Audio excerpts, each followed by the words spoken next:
What's the idea? Natasha asked, startled. Leon had already started packing the tools on the workbench, preparing to make another batch of inhibitors. How about this? I help you take down the Red Room, and you and your operative switch sides to work for me. Nobody could refuse a team of highly skilled female agents, pilots, cooks, covert operatives, who could serve him around the world. I get a squad of elite agents, Leon went on. You get the Red Room destroyed, and the other widows freed from their control. They can find new lives. It's a win-win-win. Besides crushing the Red Room, Leon would end up with loyal subordinates, 2 victories for the price of 1. So, what do you think? He didn't pause from his work. His hands moved so fast over the bench they left a blur, but every motion was precise. Every reagent poured to the exact milliliter. Natasha watched, fascinated. How will you deal with the Red Room? She asked. For some reason, she didn't doubt his words. She felt in her bones that if Leon was willing, he could destroy the organization that haunted her. So you accept? He asked without looking up. Natasha was quiet for a beat. I accept. After the Red Room is gone, I'll help persuade the other widows to join you. I can't promise they'll all agree, she added, but I'm yours now. Her frankness made Leon pause. You mean it? He turned partially around, surprised. Aren't you going to ask what I'll want them to do? It was strange. She trusted him without bargaining. Normally, she'd have insisted on terms and safeguards before handing over that kind of power. Leon admitted she'd handled it well. Natasha shook her head. Trust me, once the Red Room is gone, they'll do anything to be free. What about you? Leon asked. I told you from the start, I owe you my life. Natasha leaned on the table, coming closer, locking her gaze with his. Whatever you ask of me, I'll do. If I can't, then I'll pay you back with my life. Her breath brushed his face. There was steel under the softness of her eyes. She meant to say she wouldn't betray her will, but the words came out as an absolute surrender.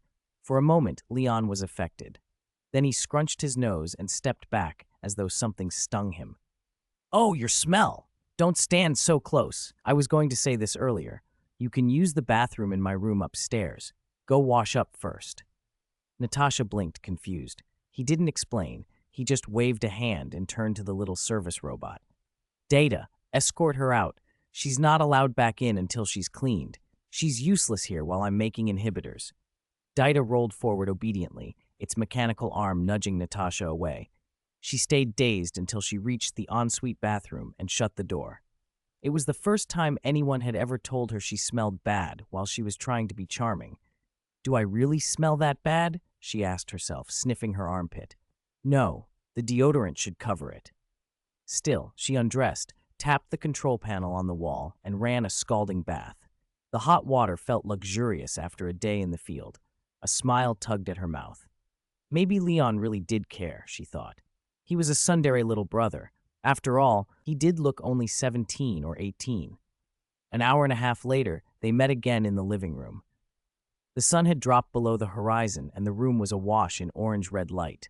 Shadows from the furniture stretched long across the floor. Natasha stood in her black combat suit, freshly washed and the fabric warm from the smart washer. Leon finally allowed himself to look her over properly, compact but curvy, fit and poised, with amber eyes that seemed to speak 100 emotions at once. No wonder she never hid her face on missions. Those eyes were unmistakable. Ready? He asked. Ready, she said. What's the plan? Why does it feel like we're about to attack the Red Room right now? Natasha eyed his trench coat. Why are you wearing that? Is your Iron Man suit hidden under it? As Tony Stark's brother, it wasn't a wild guess. Don't tell me you've got armor on, she pressed. Are you taking me straight to the Red Room? Leon set the box of inhibitors on the floor. Plan. The plan is to find the Red Room and eliminate every member. He hooked his thumbs in his coat and shrugged it off. You did guess part of it. You are? He tore open the front of his shirt in one swift motion and tossed the coat aside. The familiar S-shaped crest gleamed at his chest. Superman? Natasha's reaction was immediate. Surprise, delight, as if a cake had fallen out of the sky and landed in her lap. Are you really Superman? Of course. He spread his arms. Natasha stepped forward and pressed her hand against his chest, feeling the hard plane of muscle, then ran her fingers along his abs as if confirming the legend. My God, it's like a Greek statue, she gushed. No wonder you're so strong. No wonder everything about you is perfect. Leon cleared his throat. Okay, enough touching. Ready? If so, we go now. Reluctantly, she withdrew her hand and nodded. Let's go. Even as the last of the daylight edged through the French windows, casting Leon's shadow long across the room, he stood there with that quiet, uncanny glow. Natasha waited inside his shadow and watched him, bathed in that golden light, the promise of a dangerous, necessary alliance. Chapter 42, Red House. A high-altitude wind whipped Natasha's red hair, but she didn't feel cold. She clutched Leon's hand and stared down at the bean-like lights below. This is incredible. You just flew me up like this, she cried, reaching out to touch the clouds that surrounded them. Mist slipped through her fingers. At Stark Mansion, after Leon confirmed she was ready, he took her hand and shot into the sky, punching through the clouds with an acceleration that broke the sound barrier in an instant. Even with Natasha's composure, she couldn't help letting out a few frightened screams. In 24 years, she'd endured the harshest training, flown the fastest jets, and posed as the most extravagant nobility. She'd seen most of the world. But supersonic flight with nothing between her and the air was a first. We must be at least 1,000 meters up. Why can I still breathe normally and speak? Why isn't the wind ripping me apart? She shouted, bewildered by how new everything felt.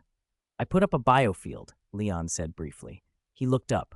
We're still too low. If we speed up here, we'll affect the environment. We need to go higher. How high? You'll see. He accelerated again, and Natasha, quickly adapting, began whooping with the same exhilaration as a roller coaster rider. They climbed into the stratosphere. Moonlight had risen. The cloud layer beneath them lay flat and pale, the moon casting a faint white glow under the dark sky. Natasha peered at the endless sea of clouds, stretching without horizon or marker. She remembered flying fighter jets and using satellite navigation up there. Now, naked to the elements, there was no instrument to guide them. Leon, do you know where we're going? She asked. He paused and looked at her oddly. Of course. Why? Are you going to give me directions to the Red Room? Natasha blinked. If I don't know where the Red Room is, can you still find it? You were trained there, controlled, assigned missions, and you don't know where it is? Leon's expression grew stranger. Natasha adopted an innocent look. The Red Room is an espionage program from the 90s. That kind of place wouldn't be public knowledge. They raised girls there from childhood to keep it secret and safe. We were sedated after missions. I really don't know where it's located. But someone might, Leon said. Natasha thought for a moment. My adoptive father, Alexei, the second-generation Red Guardian, he must know something. Let's go find him. No, Leon cut in. It's better for you to reunite with your adoptive parents after you're free. Otherwise, with you in the middle, it'll make things harder for everyone. Finding the Red Room wasn't hard for him. He didn't need directions. Alexei, the comedic figure from Natasha's memories, had merely been a home and a face. He knew nothing of the program's secrets. Then how will you find it? With your artificial intelligence butler? Jarvis? She asked. No, Leon replied. I'll use my own eyes and ears. His gaze seemed to scan half the planet in a heartbeat, locking on. Natasha's eyes widened. You have super hearing and supervision too? Didn't you suspect when you saw me in the Superman suit? Leon shot back. People tend to guess, but it's so incredible they don't want to believe it. Natasha studied him anew. So you really are, like Superman, a Kryptonian? Or did Stark experiments? You'll find out in time, Leon said with a mysterious smile. Then his ears twitched, his expression sharpened. Hold on. I can hear your superior shouting in the Red Room. He can't reach you. We need to speed up.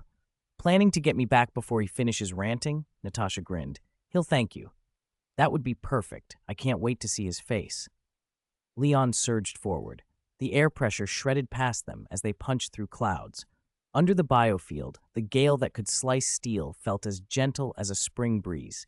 It was like VR. Her sensations couldn't keep up with the reality of the flight. God, this is amazing, she shouted. They blasted past Mach 50, covering tens of kilometers every second.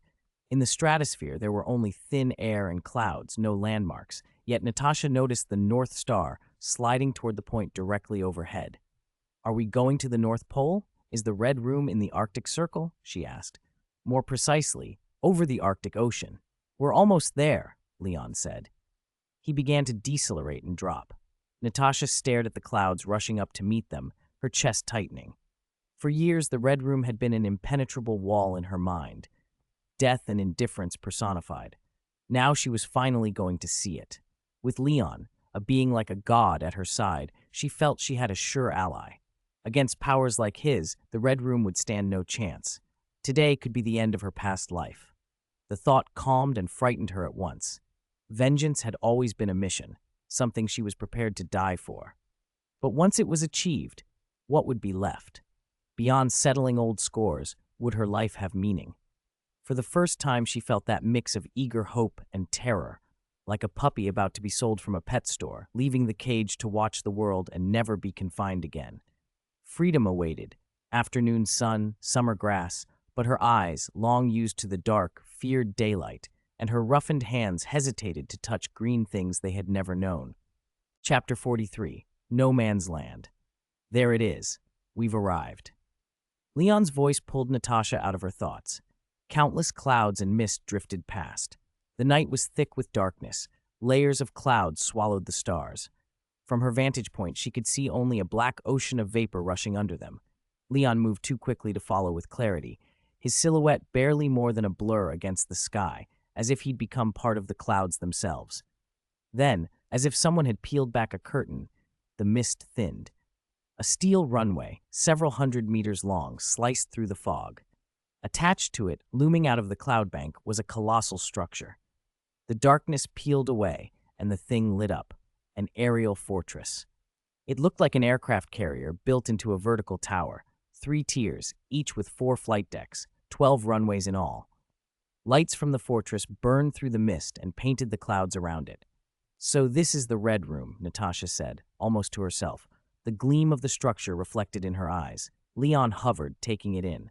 Spectacular, he said, but the anti-gravity system looks like a couple of oversized fans, primitive and futuristic all at once. The designer must have been a genius with a budget. Or a madman. And with no energy shield, it's basically a sitting duck, he smirked. Tony would love it, so much steel, ornate and impractical. That's his aesthetic. He'd call it beautiful. Natasha blinked. You really do know your brother. Of course I do, which is why I'm changing my approach. He climbed higher, studying the fortress. This thing can't be destroyed from the outside. Modify it, and it'd make great 40th birthday present for Tony. You give aerial fortresses as birthday gifts? Natasha felt a brief, bitter laugh rise in her throat.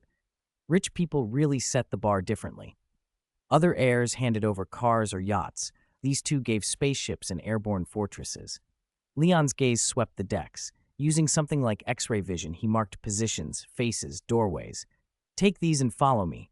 He handed Natasha a box of little vials. Inhibitors. I'll knock everyone out.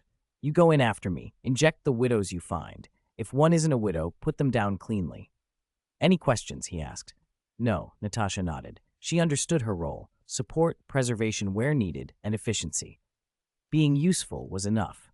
I'll meet you in the central control room. Leon pushed up, runway lights casting a red half-mask over him. He climbed abruptly and drew notice. An alarm crackled through the fortress. Deck patrols converged, weapons trained. Natasha searched for an opening to help, but Leon moved first. 1 second, she watched him. The next, there was a blur. A handful of light trails like rings, then nothing. Where red gun laser dots had skittered over his body a heartbeat ago, they were gone. He hadn't been hit, he was still there. He waved, smiled briefly, and shot into the fortress like an arrow. Thuds followed, a cascade of heavy, dull impacts. Natasha looked down. Where the fortress entrance met the deck, bodies lay heaped, combat personnel arrayed like felled trees. Dozens, all unconscious. Oh God, she whispered. Leon's movement had been that fast. So fast it had looked like several places at once. In the blink between the alarm and the silence, he had neutralized the immediate resistance and dragged them into one place. It was almost laughable how thorough and precise he'd been. Natasha moved. Her job was simple and brutal in its clarity. Inject every widow, known and unknown, with inhibitors. The other soldiers, the ones who were merely instruments of the Red Room's regime, she would kill. That was how she'd been trained to think inside this place, controller and controlled. The non-widows were functionaries, power brokers, and enforcers, not victims. They didn't deserve mercy. Inside the fortress, the exterior's grandeur quickly gave way to something far more familiar. The corridors smelled of machinery and antiseptic. Doorways were as she remembered them, angles and narrow decks that fit like old clothes. The only difference was the people. Wherever she went, bodies lay on the floor, sprawled at passageways and beside doorway thresholds. Each had a placid face, no blood, no signs of struggle, simply a collapse into sleep. Leon had moved through this place as if it were empty, and the evidence was everywhere. Natasha didn't pause. She used her left hand to quiet those who weren't worth saving, and her right to slip vials into the necks of every widow she recognized or suspected. The injections were quick, efficient. The inhibitors would keep them unconscious and, she hoped, safe from the Red Room's conditioning. It took nearly 10 minutes to clear a path through the shocked and sleeping personnel and make for the command center. Two things slowed her: the sheer number of people Leon had downed and the careful thoroughness she forced on herself. There was no room for mistakes. Just before she pushed through the command room door, she heard voices. One she knew, another she'd expected to hear one day. "I ask your forgiveness, Superman. I swore I didn't know Tony Stark," Dreykov was saying, voice thin and pleading. "Begging will get you nowhere." Leon's voice was flat and cold. "I've listened to your grand theories, for minutes, about the widows shaping the world. You expect me to. Then what do you want me to say?" Dreykov snapped back, then lowered to a wheedling tone. "I'll tell you anything. I'll confess to Gorbachev's mistakes. You name it." "Stop. If you have more to say it to God," Leon said. "You know my ties to Tony. You think you can walk out of this?" A thin, harsh laugh filled the room. "Foolish Superman. Did you really think I was stalling for no reason? The pheromones I release." He laughed louder, triumphant. "They control the people around me. They can't attack. You've inhaled quite a lot already. Try to hit me now." Natasha pushed the door and stepped into the command center. Her old superior, General Dreykov, sat slumped across the table, hair combed neat, black-rimmed glasses in place. He was short, stout, dressed in a dark suit. He gazed up at Leon with a twisted grin, as if enjoying the moment. Leon stood across the table, eyes hard, jaw tight. Dreykov's laugh echoed in the room, thin and high. Behind him, banks of consoles hummed and red lights blinked. The central chamber of the Red Room had become a stage for the endgame. Natasha's heart narrowed into focus. She could feel the pheromone threat in the air, a faint metallic tang, and she respected Dreykov's threat, but she'd been here before.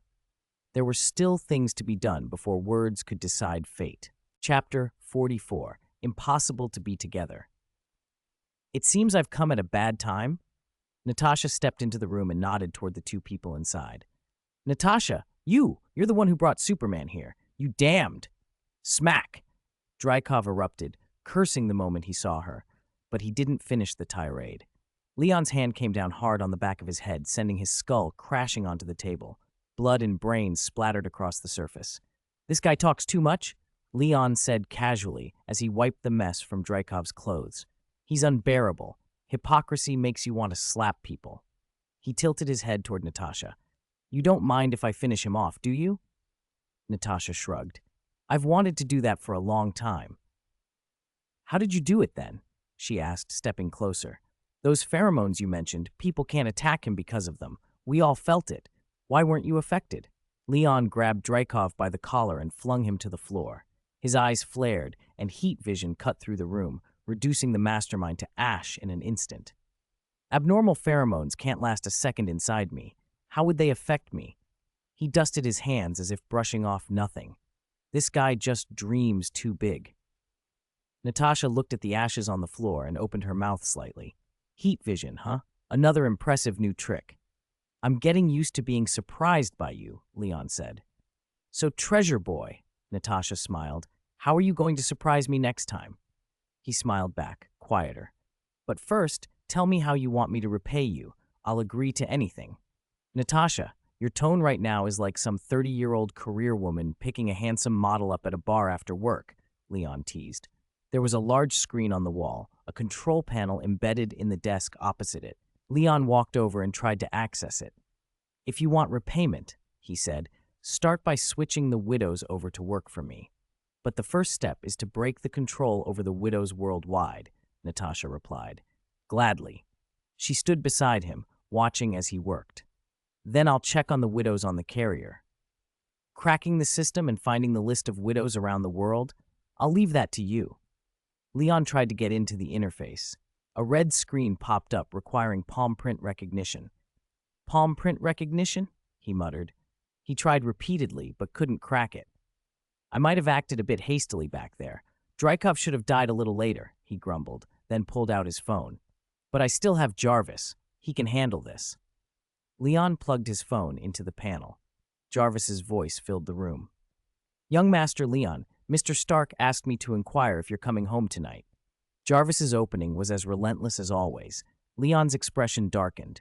No, tell him not to monkey around while I'm not there, or I'll have Pepper make sure he gets to work tomorrow.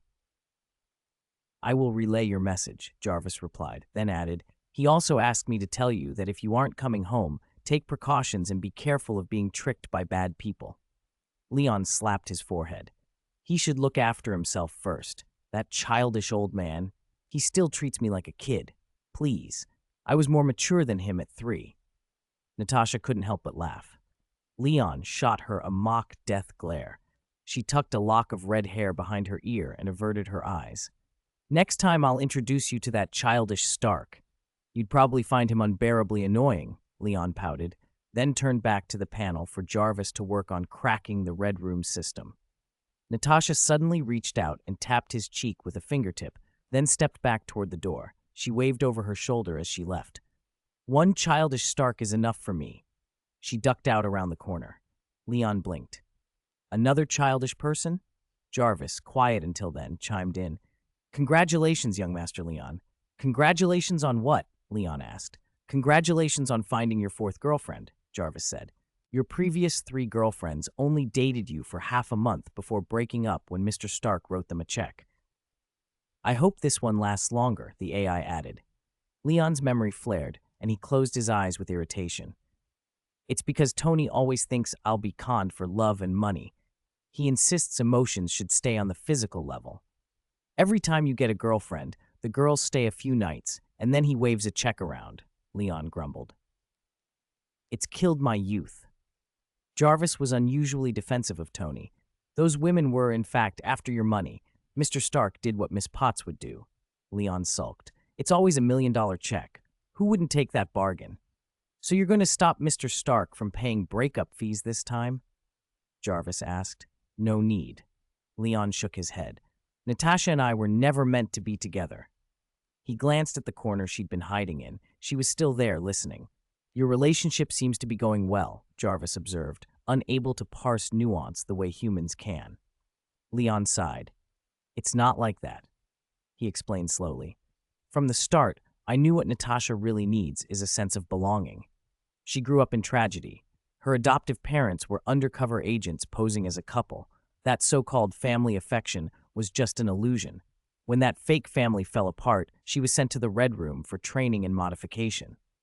The brutal training and the life of an assassin left her without an identity. She's like duckweed on a vast sea with no fixed place to rest. What that duckweed needs most isn't a lover, it's a tidal flat to take root in. On that tidal flat, there should be other duckweeds. They might sway, but at least they're alive and together. What I mean is, she needs a sense of belonging. Not a person necessarily, but a family, a home with brothers and sisters. So she doesn't actually need a lover. She needs a place that gives her roots. We won't be together. Leon, who knew Natasha's past and had read into her direction, was certain she would have people she loved and friends she trusted, but there would always be a measured distance. That distance was her defense. It was how she managed relationships.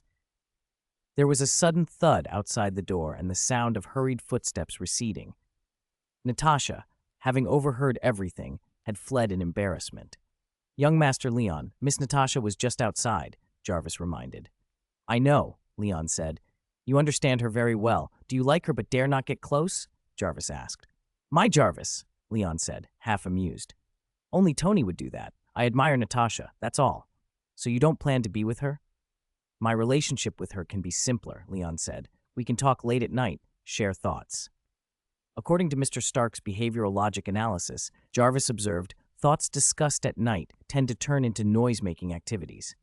That is the logic, Leon said dryly. Chapter 45, Incorporation in Progress. Enough chatter, Jarvis.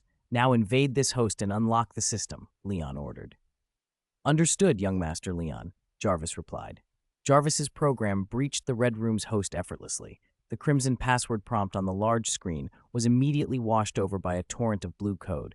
Ones and zeros flashed in a dizzying stream. Inside the Red Room's system, Jarvis moved with unprecedented power. Young Master Leon, the program reported almost gleefully, this host feels as open as the ocean. Their system performance is excellent. You can enjoy it later, Leon said. I plan to give this fortress to Tony, and you can be permanently stationed here. Leon watched the screen as Jarvis worked. After more than 10 minutes, a bright pulse ran across the display and the system lock disengaged. Folders sprang open in sequence, from low-security files up to high-privilege confidential documents, neatly ordered by security level. Leon allowed himself a satisfied smile.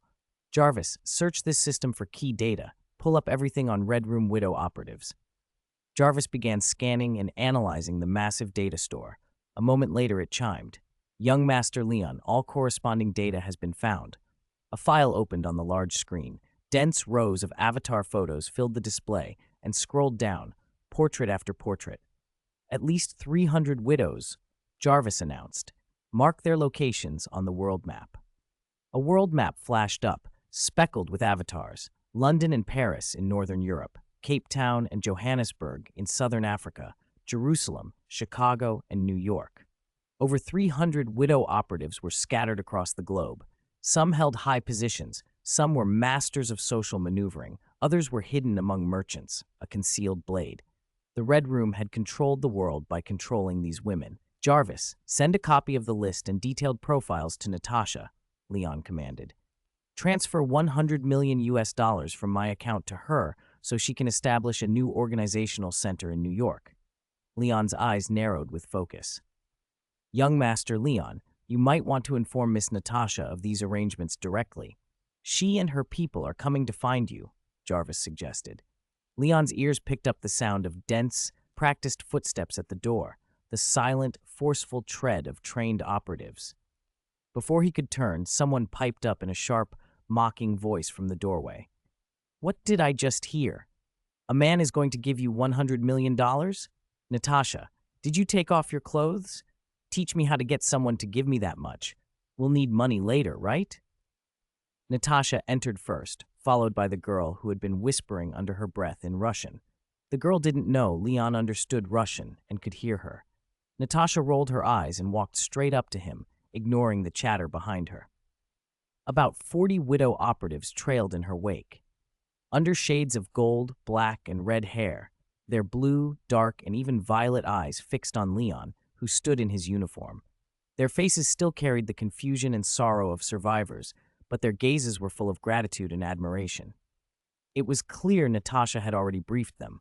I brought everyone, Natasha said, stepping aside to make room.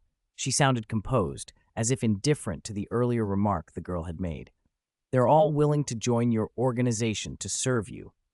Leon glanced at Natasha and the girl at her side. You had quite some trouble persuading them, it seems. Natasha sighed. This is my sister, Yelena. She jerked the girl forward. She attacked me as soon as she woke up. She's impulsive. Both women bore fresh injuries, a bruised forehead and a torn corner of the mouth. It wasn't impulsiveness. It was punishment for you, the traitor, Yelena spat. Your defection forced us to undergo even harsher control. Yelena's short blonde hair and sharp features made her look younger than Leon. After a quick, heated rebuttal to Natasha, she snapped into attention before Leon. Thank you for saving us, Superman. We are willing to obey your commands. Leon smiled and was about to say a few words to win their trust when Yelena, unable to help herself, leaned over and hissed to Natasha in Russian. Oh my God, his pectorals are amazing, bigger than mine. Have you touched them? What a waste for so handsome a man to be stolen by you. Both Natasha and Leon's expressions darkened. Before Natasha could answer, Leon stepped forward, in fluent Russian, began a recruitment briefing for the widows. "Ladies, I won't spend much time introducing myself," he said. "Superman, Stark, you should all be familiar with those names. First, I want to be clear. Although I helped Natasha destroy the Red Room, part of my purpose was to gain your strength. But this is not compulsory. You have already suffered enough. If you don't want to join, you are free to leave. You can return to an ordinary life, or use your skills to make your own way. Those who are willing to join, stay. Natasha will set up a public company or organization in New York where your talents can be put to use." "That's all I have to say," he continued. "Those who do not wish to join can leave after helping to clear the bodies in the fortress. Natasha will arrange for your departure. Oh, Jarvis will also send you information about your original families." Leon gestured at the large screen. "Jarvis?" "Understood, young master. All information has been sent," the AI answered. Jarvis was efficient. The widow operative's communication devices all pinged with files and records. The women looked at each other but did not immediately open the files. For girls taken to the Red Room as children, family was a distant, unreal concept, something warm and foreign they had only heard about, like a bakery glimpsed through a window. They were unused to the idea of choosing their own path. Every detail of their lives had been planned by the Red Room, even the way they might die. Now, faced with Leon's offer of two choices, they felt both flattered and strangely elated. After a brief silence, the women stepped forward and surrounded Leon. "We are willing to obey your commands, sir," they said, voices uneven but unanimous. Leon's tall figure stood in the center, framed by black uniforms like a moon among stars. He looked at each tense face and smiled. "Welcome to the team," he said, spreading his hands. "From now on, we will do great things, things the world will admire. You will not regret this decision. Your first task is to clear the aerial fortress and dispose of all the bodies. After that, Natasha and I will travel to different parts of the world to free other widow operatives from control." He extended his hand. One by one, the widows placed their hands on his. Each girl's eyes sparkled. Chapter 46, Great Organization. Only after the other women had left one by one did Leon turn to look at Natasha and at her sister, who was trying to slip away. The moment he spoke the first Russian word, Yelena's face went awkward. She'd assumed Superman only spoke English, maybe a little Chinese, but never Russian. She had imagined waking up to a brand new life. She hadn't expected an instant social humiliation. All she wanted was to curl up and vanish. She tried to edge away, but Leon called after her. "Natasha, Yelena, you two stay here for now." Natasha stopped without hesitation. Yelena froze, awkwardly pointing to herself with a forced smile. "Do I have to stay too?" "I think so." Leon smiled and deliberately puffed out his chest. "You've been commenting on my muscles, so I thought, shouldn't I give you a chance?" "Ah?" Yelena took a step back, flustered, then hesitated and, to everyone's surprise, held out her right hand. "So? I can touch them." Natasha's face darkened. She reached over and smacked Yelena on the back of the head. "What are you thinking about right after you wake up?" Yelena clutched her head and protested, indignant. "He said he'd give me a chance." She naturally assumed the subordinate stance. Leon hid a sigh. How did someone Yelena's age have so many strange ideas? He glanced at the screen. "Jarvis, send the information on widow operatives scattered around the world to these two." Understood. Natasha and Yelena stood behind Leon and scanned the portraits that lit up across the globe. Slowly, they understood why Leon had kept them. "So you want the two of us to lead the other widows?" Natasha asked. "Exactly," Leon nodded. "Yelena, Natasha, as the former and the current Black Widows, you're best suited to lead them." "Black Widow?"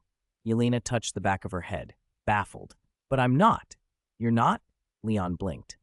In the original timeline, Yelena had surpassed Natasha and become the new Black Widow. He hadn't expected she wasn't one yet. Natasha pursed her lips and smiled. "She almost made it, but I reclaimed the record a year ago." Leon's expression shifted as he realized another ripple of the butterfly effect. "No wonder my training load was doubled back then. Almost killed me." Yelena tore at her hair. She lunged toward Natasha as if to body slam her, but Natasha quickly pinned her down. "Leon, ignore her." "Tell us what you want," Natasha said, holding Yelena in place. "After we finish here, you'll first lead the others to rescue the widows marked on the map. Inject them with the inhibitor, then give them the choice, Join me or refuse. Bring those who agree to me. Destroy the files on anyone who refuses. Okay, we'll complete the mission as soon as possible. Natasha's voice was solemn, gratitude shone in her eyes. One of her greatest wishes had been for the other widow operatives to have real lives. Now, because of Leon, that wish might come true. She felt indebted to him in a way she could hardly imagine repaying. Leon leaned on the table. This is just preparation. Once that's done, I'll have an even more important mission for you. Boss, what kind of mission? Are we saving the world? Fighting evil? Yelena shouted up from underneath Natasha, even as she continued to be subdued. Shut up! Natasha twisted Yelena's arm, and the younger woman yelped. Boss, stop! Natasha's bullying me because she's older. Yelena whined pitifully. Leon's eyebrow twitched. He didn't remember Yelena being this lively in the movies. How old is she? He asked Natasha. He hoped this wasn't some kind of child labor. Born in 1988, she's 20. Natasha answered immediately. Older than me? Leon paused, then stopped paying much attention to Yelena. Whatever the reason, the girl had probably been confined too long and was overexcited by sudden freedom. Better to ignore her. Boss, look at me. Natasha is taking advantage of being 4 years older. Yelena's protest was cut off as Natasha punished her again. Tears pricked Yelena's eyes. She tried to plead with a pitiful look. Leon turned his back without mercy. Natasha shook her head and asked, Can't you tell us about the mission now? There's nothing to hide. It's actually simple. Leon's face glowed faintly in the blue of the screen. I want the widow operatives around the world to spread some evidence through their channels. Evidence of what? Natasha's eyes narrowed. That an evil organization that should have been erased from history never died. It's rooted in the world again. What organization? Natasha's pupils dilated. Hydra. Leon said the name plainly. Hydra? The organization Captain America defeated still exists? Are we really saving the world? Oh my God. Yelena squealed. Natasha stared at Leon, waiting for details. He smiled. You've heard of S.H.I.E.L.D., right?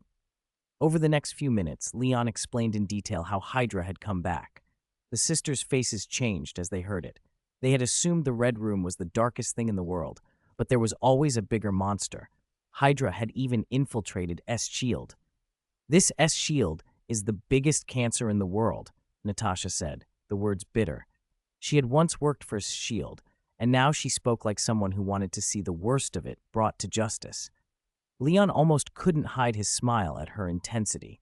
Looking at Natasha, Nick Fury's trusted lieutenant in the films, now bristling as if she wanted to send the black egg to the guillotine, made him quietly pleased. He chided himself. He was still in his Superman uniform and shouldn't find it funny. It was a small, guilty joy, one he decided to enjoy when he took off his battlesuit later. Soon Natasha helped Yelena out of the command room. Their expressions diverged completely. Natasha's face was grave but determined. Believing her hands stained with blood, she wanted to save the world and atone, even if it cost her life. After everything she'd endured, she carried a streak of self-destruction, but before dying, she wanted to do more to make amends. Yelena, by contrast, was ecstatic, almost bouncing as she chattered about becoming a great hero. Despite their different reactions, both felt the same thing inside. The organization Leon planned to build would be a great one, and toiling in the dark to serve the light. If Leon could have heard them, he would have burst out laughing and banged the table. The truth was, the original reason he'd started the organization was far less noble, simply to get the widow operatives working for him more efficiently. Young Master Leon, perhaps this Miss Natasha really is something. She isn't tempted by money, and she has a righteous heart, Jarvis said after everyone had left. Leon shrugged. As a subordinate, she's not bad. Loyal, unconcerned with fame or fortune, unafraid to sacrifice. Where do you find a subordinate like that? Your judgment never ceases to amaze me, young Master Leon, Jarvis replied. That's expected. Leon swiped through the wall display. Search the Red Room's main server for anything related to Hydra. Searching 8 undercover files and 316 transaction records linked to Hydra, Jarvis answered, opening folders on the big screen. However, the Red Room didn't know their targets were Hydra operatives. These results were pulled using the Hydra intelligence you uploaded earlier, Jarvis added. Leon folded his arms. 8 undercover agents? The Red Room was thorough enough to infiltrate Hydra itself. The files show that another Widow operative, after infiltrating a Hydra-run research institute, was recommended for S-Child.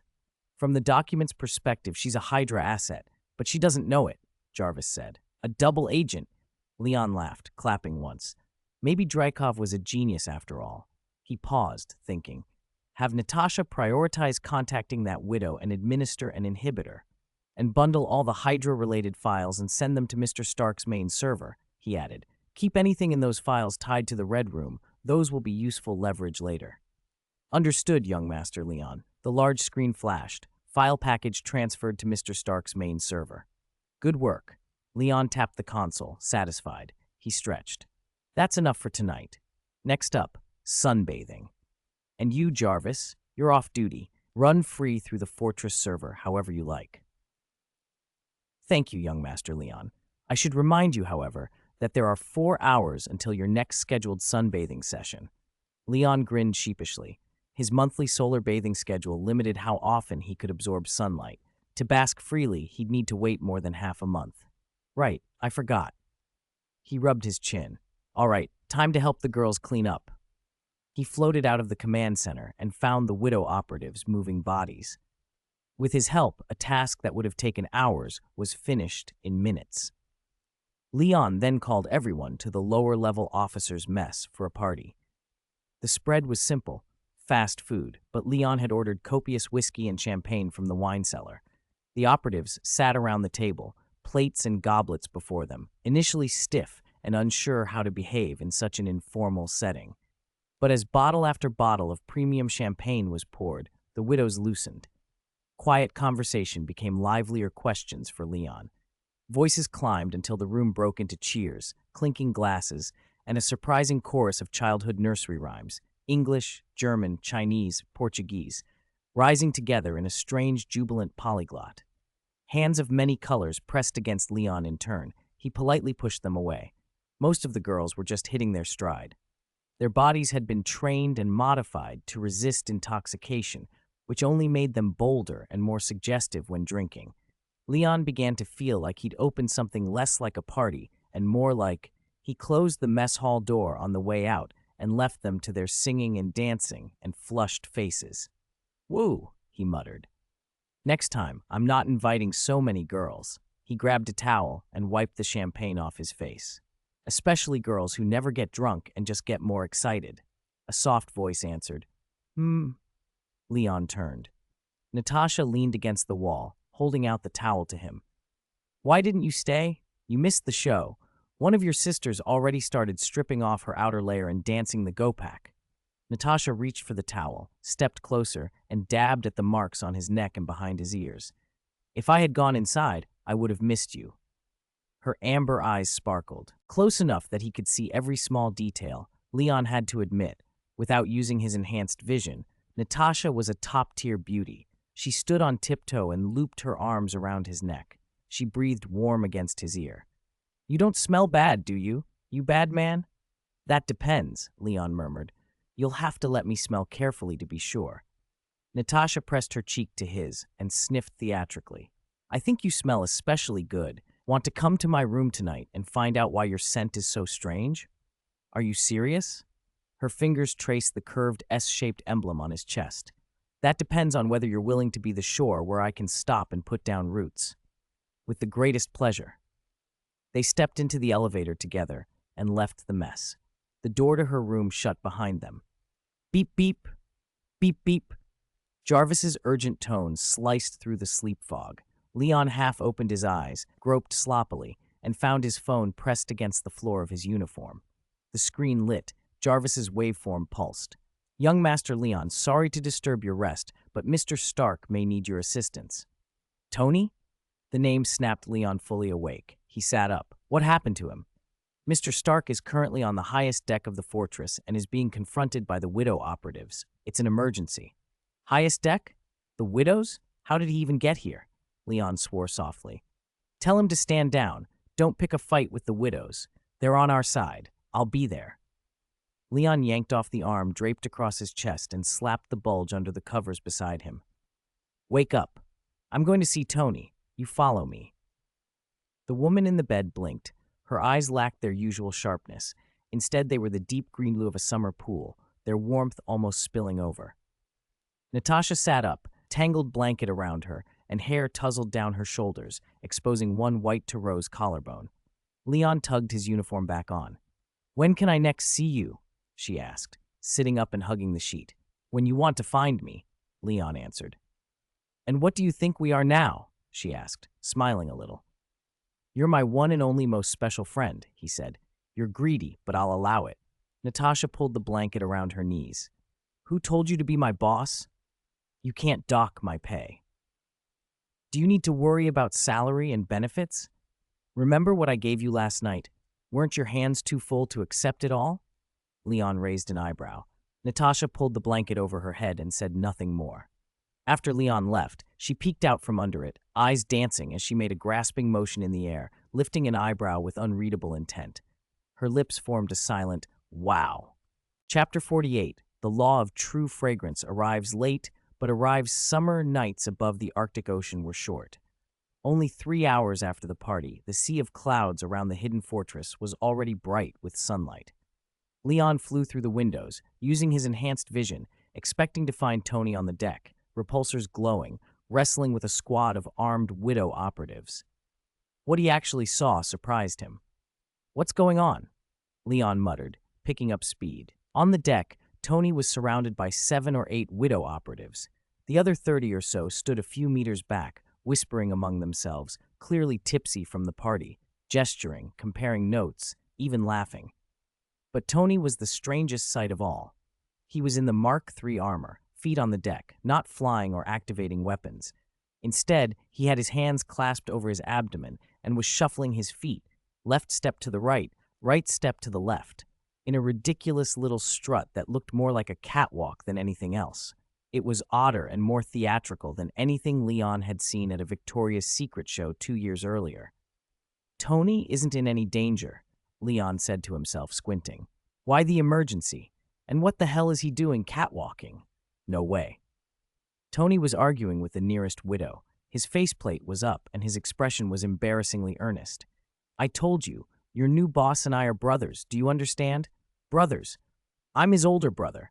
If you don't let me through, I'll arrange for you to be transferred to work for Pepper as her secretary," Tony barked.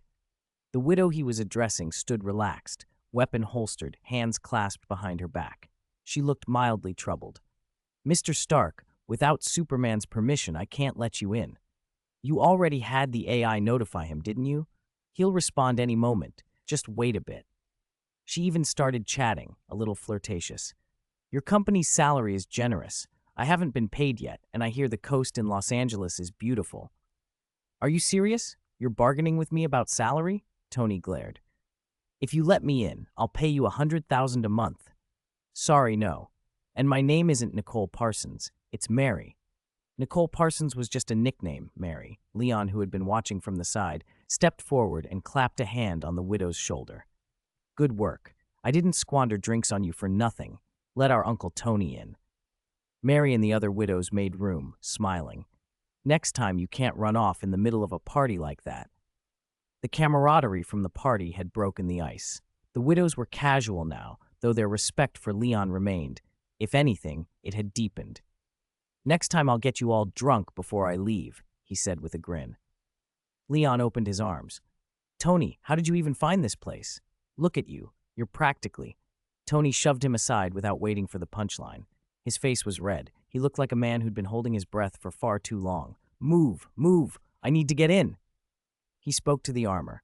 "Jarvis, guide me. Max thrust now."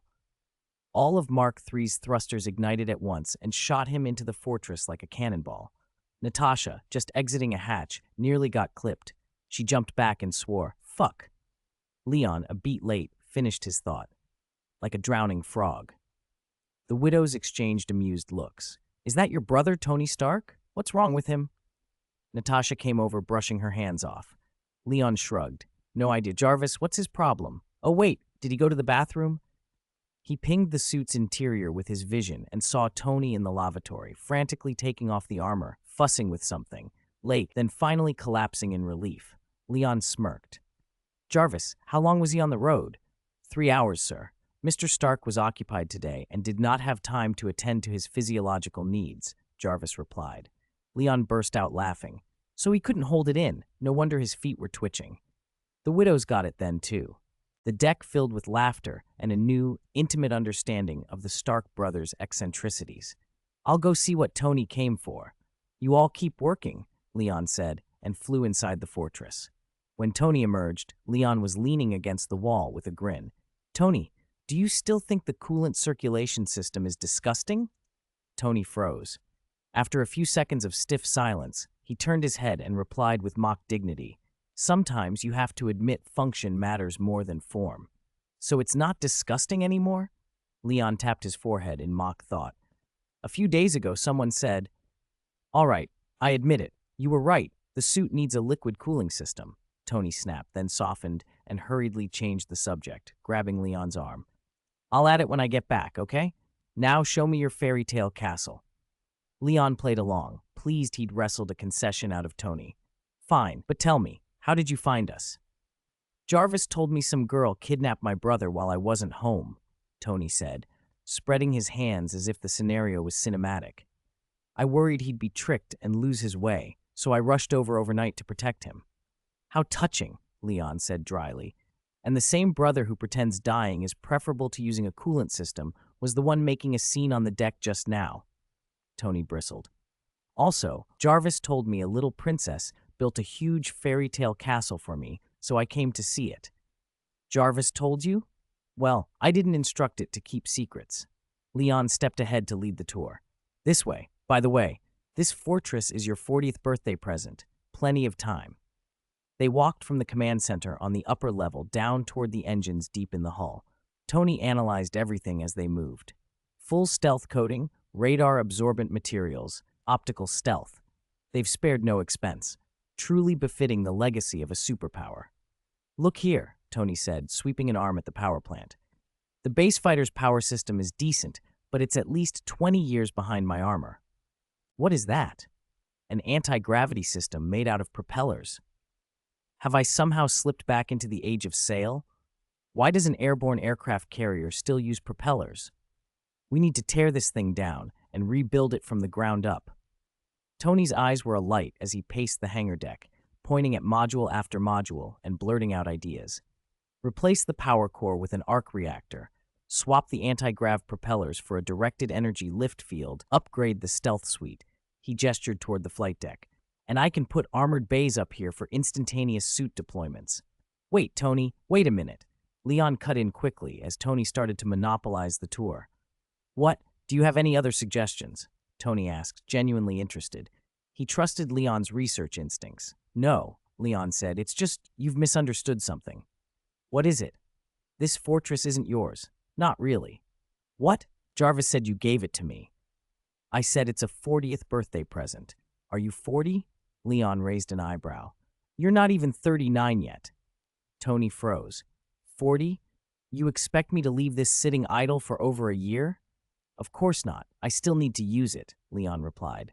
The widows will be stationed here for now for mission handoffs and personnel rotations, and I can't just give it away. So you're giving me a third-hand birthday present?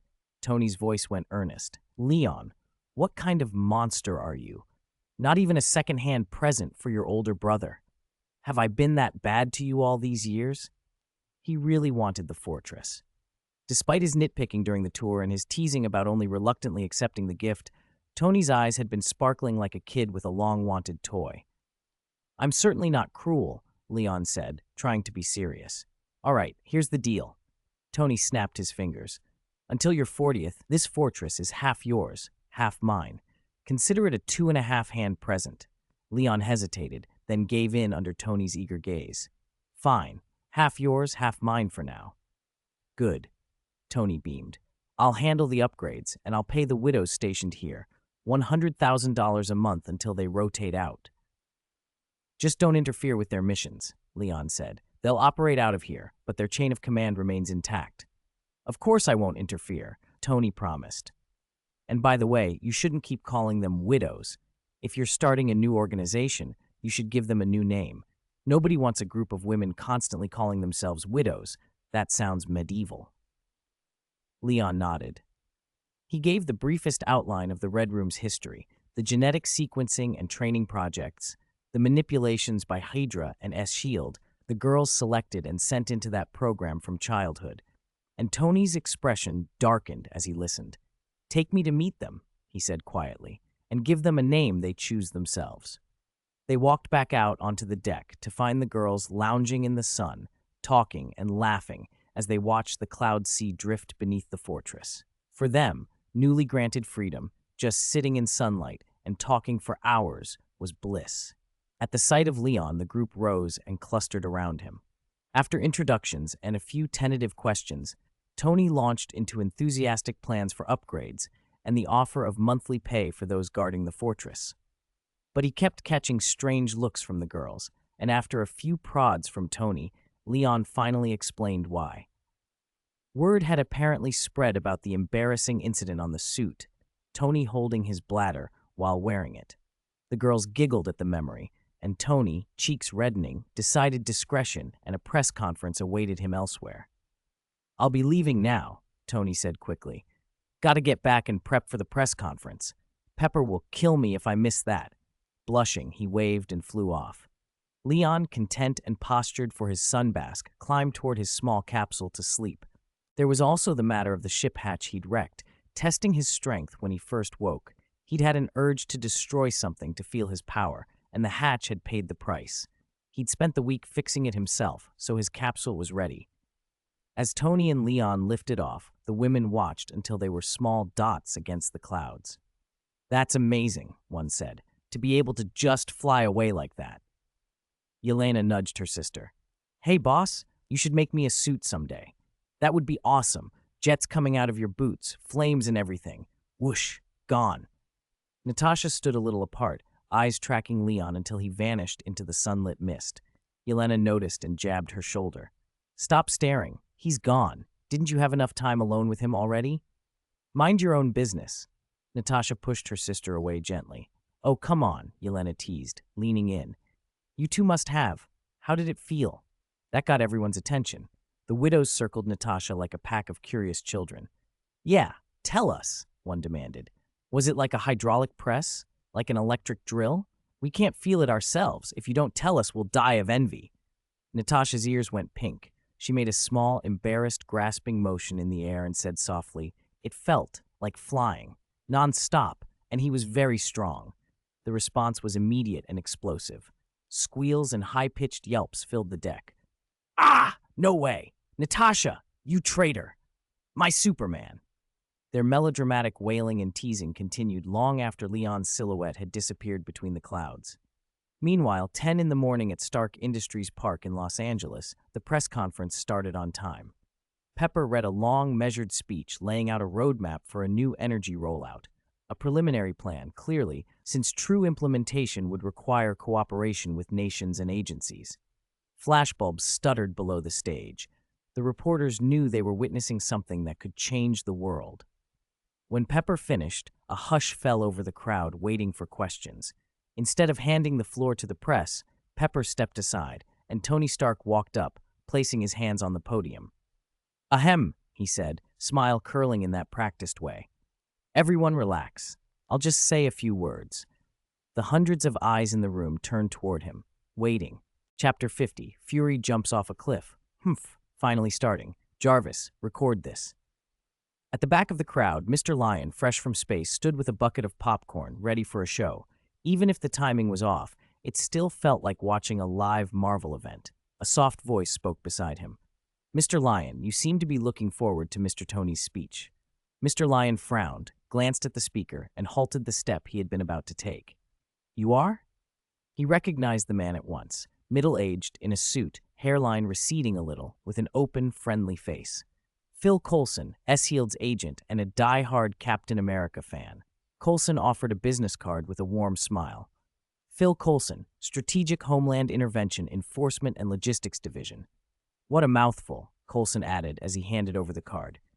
"Do you have a moment? We'd like to speak with you about some recent events in the Middle East."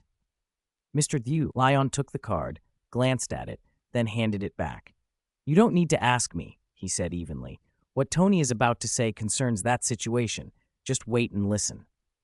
Coulson glanced toward the stage, a flicker of premonition in his eyes. Something big was brewing. "Thank you," he said, then stepped away and tapped his comm to contact his superiors. On stage, Tony flipped through his prepared remarks and then tossed them aside. "I'm sure you've all been following the situation in the Middle East," he said. "There are barbaric groups there, using weapons from God knows where to slaughter civilians. In the past, Obadiah secretly supplied them with weapons," he continued. "Obadiah's gone now, but the weapons remain." A reporter raised a hand. "Are you talking about the 10 Rings, the group that kidnapped you and was wiped out by Superman?" Tony choked on the comparison. Reporters always found a way to connect things to Superman. He cut the preamble. "You should know most of the 10 Rings forces are based in the Middle East, Afghanistan to be precise. Recently, someone in Iron Man armor has been operating there, clearing out these bandits," Tony said. "Many people have started calling him a hero. I won't deny he has faults and made mistakes when he was younger, but are you talking about that Iron Boy who's been copying Superman lately? Do you know him personally?" Another reporter shouted. Tony stared at him for a long beat, then snapped, "It's Iron Man, not Iron Boy. And I am Iron Man." Silence fell. Some people chuckled awkwardly as if he was joking. Mr. Lion, however, laughed out loud and genuinely, so loudly that Tony's expression turned sour. He pursed his lips, took a step back, then snapped his wrists. "Jarvis!" With a metallic boom, an oval flight pod shot in from offstage, arced over the heads of the reporters, and unfolded into armor around Tony. The faceplate slid down with a crisp metallic click. The suit settled into place, gold and red and glinting like an industrial jewel. He repeated, calm and firm, "I am Iron Man." This time the crowd paid attention. The reporters surged forward, hundreds of hands thrust into the air, clamoring with questions. That evening, Mr. Lion pushed open the front door of the mansion. "Honestly, you could have just shown up in the suit from the start. You wouldn't have been put on the spot by reporters all day." Pepper had made them stay at the company after the press conference, plunging them into paperwork until dusk. The document pile seemed endless. Even Superbrain was protesting. Mr. Lion had plans. Natasha would be CEO of their tech company once he rescued the Widow operatives, he decided. A bit tiring for her, maybe, but it would show trust and give her a sense of accomplishment. Yelena could handle building the organization. She needed the training. The plan felt like a win all around. For now, though, he just wanted dinner and to wash away the day. He stopped when Tony's voice called out behind him. "Is that really what you think? I saw you laughing the loudest in the room. Why are you standing there?" Tony demanded, poking his head past Mr. Lion. In front of the sweeping floor-to-ceiling window, a figure in a long black trench coat stood with his back to them, gazing out at the sea. That dark head, that deliberately mysterious posture, there was only one possibility: Director Nick Fury. "Jarvis?" Tony called out. "Welcome home, Mr. Stark and young Master Lion," the House AI replied. Jarvis's monitoring showed a section of localized electromagnetic shielding. "Looks like localized electromagnetic shielding. Impressive tech," Jarvis observed. Tony grinned. "What should we do, Lion?" Mr. Lion snapped his fingers. "Jarvis, use the armor. Blast the person standing in front of the window out." "Yes, young master." Mechanical assembly clattered from below. "Wait, don't be so rash." Fury spun around, his formal composure cracking. "I am Nick Fury of Eschhild." He didn't finish. Jarvis had already brought Supermark 1 up the stairs, and the armor raised its repulsors. Fury saw there was no stopping the AI. With a single fluid move, he kicked through the window and dove out. The repulsor beam grazed past him. "Nice work," Tony said, watching as a parachute blossomed beneath the cliff and Fury's figure slowed into the ocean breeze. Mr. Lion approached the glass. "That man always has backups, just like you said." Jarvis replied, "If I had been running on the airborne fortress mainframe, his shielding wouldn't have affected me." "Humph," Tony said, amused. "You're getting picky now. I'll upgrade your main processor." Mr. Lion shrugged. "Also, if your Black Widow had been blasted off when she showed up yesterday, we wouldn't have discovered the Red Room." Tony frowned. "Why didn't you act then?" "Because I wanted to confirm a few things," Mr. Lion said, tapping the glass to clear the scattered fragments from the window ledge. "I planned to question her. There were things I wanted to learn, so I didn't just drive her off. What things? Tony asked. A secret. You kept secrets from me? Tony accused with a tease. I think you were just coveting her.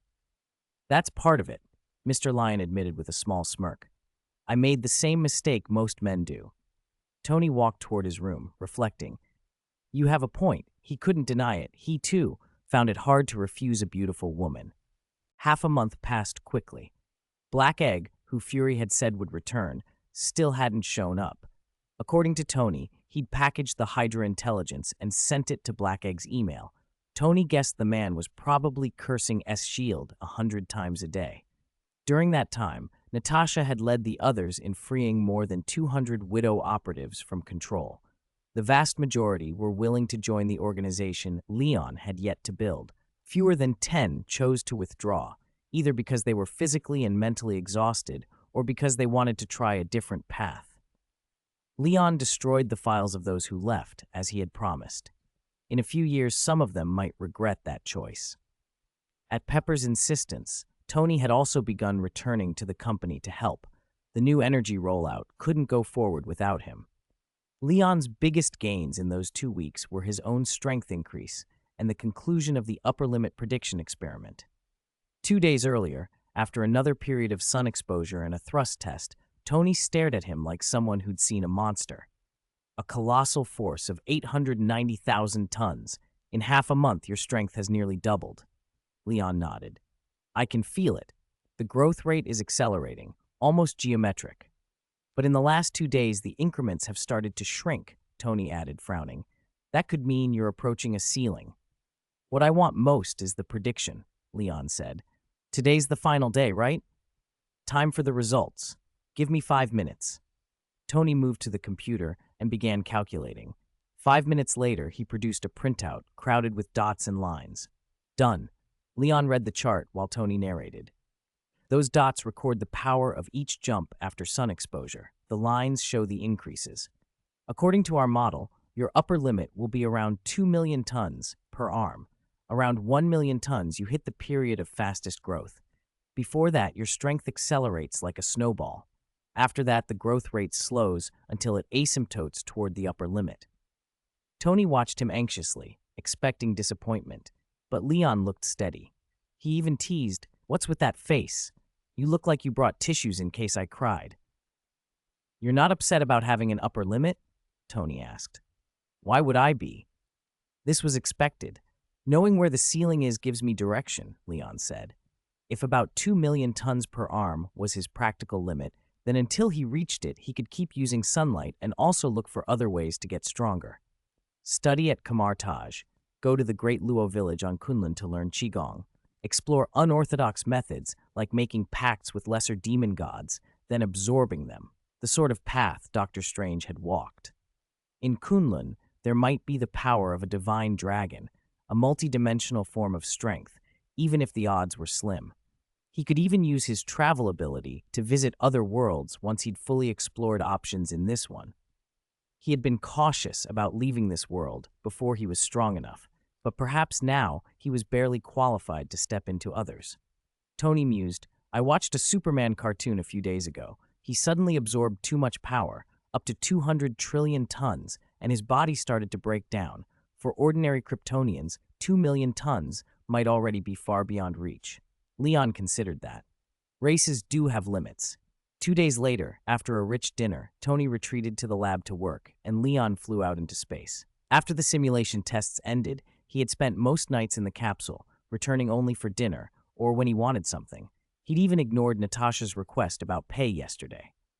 Back in the titanium alloy cocoon, Leon fell into a comfortable, dreamless sleep.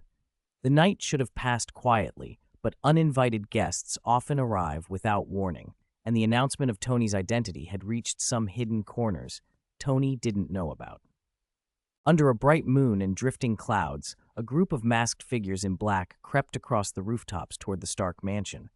They moved like ancient swordmasters or ninjas, faces covered, only their eyes visible, calm, resolute, merciless.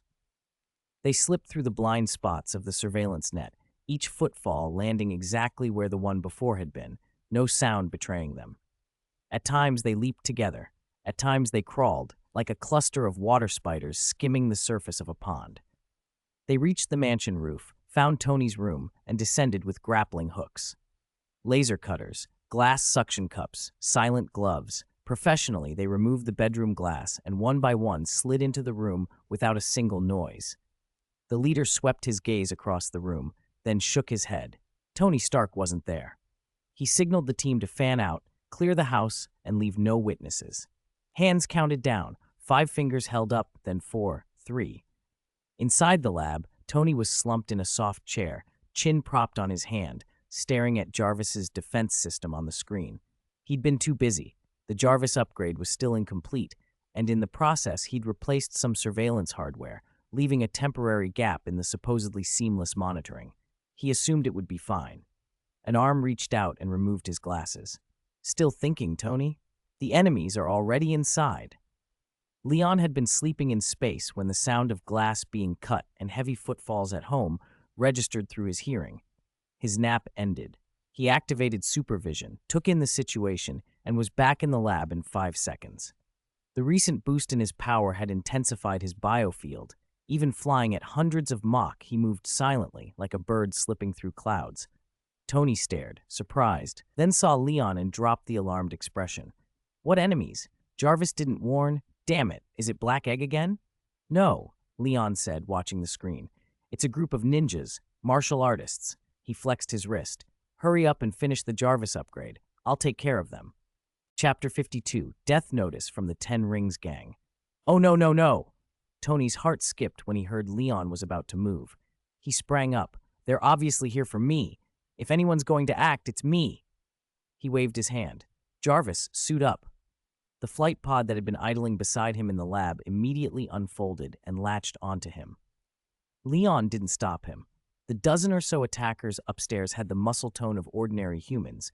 Maybe they had some strange tricks, but they weren't a match for Tony. Once the armor locked around him, Tony smashed through the glass door and charged up the stairs. Wait for my update downstairs, his voice boomed into the stairwell. Handsome guys with diapers on their heads, I'm coming! He'd clearly been under the weather lately. Putting the suit back on brought out his old showman swagger. Leon shook his head and stepped on the broken glass as he followed. The intruders hadn't expected their target to barrel up from below. As soon as Tony reached them, he opened up, repulsors whirring and blasting. The attackers died before they could fight back. Those who did move were thrown down by the blasts the instant they resisted. At full output, the villa's ceiling trembled. By the time Leon reached the living room, bodies were strewn across the floor and half the wall had cracked. Great, he'd have to call the renovators again tomorrow. The last man in black was now cornered by Iron Man. These were professional assassins. None of them cried out as they fell. With only one left, Leon expected a desperate final stand. Instead, the man backed away, reached into his chest, and pulled out a plain envelope. He handed it forward, and in the same motion, the knife in his hand flashed, slitting his throat. He died on the spot, still in the posture of offering the envelope. Didn't plan to fight to the end, huh? Chose to die to make a point? Tony said, walking over. No, Leon answered flatly. He wanted me to read it. Click. Tony flipped up his faceplate and the suit separated automatically. He moved to pick up the envelope, but Leon was faster. Be careful. Might be poison, Tony. Next time you touch anything an enemy gives you, keep your suit on. Poisoned letter? Who's still that old school? Some wuxia stories from the East do this kind of thing. Sneaky types. Leon brought the paper to his nose and sniffed. Okay, no poison. I was being paranoid. So why hand it over and kill himself? Tony bent in to look over his shoulder as Leon tore the envelope open. Maybe some organization wants to recruit me? Initiation test? Tony peered at the paper. Leon snorted. What kind of middle school guess is that? You think you're Superman? The letter itself looked ordinary. Thin, bamboo-style paper you'd expect from Southeast Asia. Could it be the hand? The two of them read, To Mr. Tony Stark, congratulations on passing my test. You killed the peripheral 10 Rings members who came to carry out an assassination mission. You have proven yourself worthy of having your head personally taken by me. In recent years, you are the first to reach this stage. Let me introduce myself. I am Wenwu, leader of the Ten Rings. The Ten Rings you claim to have annihilated half a month ago were crude imitators. I thank you for killing those counterfeit imposters for me. But I regret to inform you, although they were imposters, they still represented the prestige of the Ten Rings worldwide. Since you publicly declared you destroyed the Ten Rings, I have no choice but to kill you to uphold my organization's reputation. 1 month from now, I will personally come to claim your head. Wenwu, the two of them finished reading in silence. Tony's brow tightened. So the 10 rings I took out were just the tip of the iceberg? The 10 Rings was a hidden organization all along. He thought of Hydra and the Red Room, those shadowy groups that hid in the corners of the world. From what he knew, none of them were good. He was still speculating about the true 10 Rings when Leon suddenly snapped. What a Wenwu! Leon's eyes flared red. The paper in his hand tore as if hit by a shockwave. He rose off the floor. His clothes fluttered, though there was no breeze. The red light in his eyes burned hotter, like some infernal god peering down on mortals. Even without a cape, it felt as if a blood-stained cloak billowed behind him. Tony, you rest. I'll go kill a few people and be back, he said, voice flat as if announcing he was popping out for a sandwich. The chill in his tone made the hair on Tony's neck stand up. Tony turned to him, startled, and before he could get a better look, it was like a mountain pressed down on him. He stumbled back. You mean now? He asked, voice trembling. He dared to send a death notice giving me a month. I'll make sure they don't see tomorrow's sun, Leon said, still hovering, a presence so oppressive it felt like the world might shatter in the next heartbeat. Tony had never seen Leon this furious. His throat tightened with an odd mix of fear and awe. Leon, calm down, Tony blurted. He's after me. I'm the target. I should be the one to handle him. Don't be impulsive. Come down and talk. Leon floated higher. Tony leapt up and grabbed at him, but Leon didn't move. Tony ended up clinging to Leon's calf like a child. He hugged on and forced a laugh. Listen, Leon, let's not rush into this. Look, he issued the challenge to me, to Iron Man. I have to answer it. Otherwise, what was the point of my press conference earlier? Just to show off? Leon stared at Tony, who was dangling from his leg. The fury in him, momentarily, cooled because of the ridiculous sight. He finally sat down, and Tony's feet hit the floor. Tony immediately stepped up and put an arm around Leon's shoulder. I am Iron Man. That's my responsibility, and I wanted to do something from the start. This is my chance. He went on, smooth and confident. The 10 Rings aren't exactly nice folks. They poked at me, and I happened to be looking for them. These secretive types aren't good people. Let me investigate and take care of them, okay? Leon's eyes slowly returned to normal. He looked at Tony with something like incredulity. You really want to go after Wenwu? Don't look at me like that. You took care of the Red Room. Can't I handle the 10 Rings? Tony spread his hands in a grin, but inside he felt oddly relieved. Seeing Leon unleashed had made his chest tighten in a way that tugged at old memories. 17 years ago, Tony had crouched by his parents' gravestone, weeping with Leon in his arms. Rain had fallen like a silver curtain, mixing with his tears until he couldn't tell one from the other. He cried until his vision blurred. Little Leon had gurgled and reached up to wipe his face, those big dark eyes full of concern. The tiny hands had patted his cheek again and again. In that instant, Tony had known this child was all the family he had left. He swore then he would never let anything happen to Leon, that this boy would smile every day, grow up lively and safe. For the last 17 years, he had kept that promise. Now Leon had grown, had powers Tony couldn't fully protect. The sight of Leon so furious tightened Tony's chest like a wound, part pride, part guilt. He'd done his best, but the world was changing, and the roles between them had shifted. Still, seeing the man who had once been a frightened child prepare to strike roused something deep inside him, a trembling mix of fear and fierce protectiveness. Leon had no idea how stormy Tony's thoughts were beneath that easygoing smile. He glanced once at the arc reactor in Tony's chest and shook his head. You can't beat him. Tony looked at him like he'd been slapped. What? You haven't even seen me fight. How can you say that? It's as if you know him, Tony said, eyes wide. Leon picked up 2 bodies from the lawn and started toward the house. I actually know a few things. He walked on, talking as he moved. The Ten Rings is an organization with a history stretching back 1,000 years, named for the 10 rings their leader wields.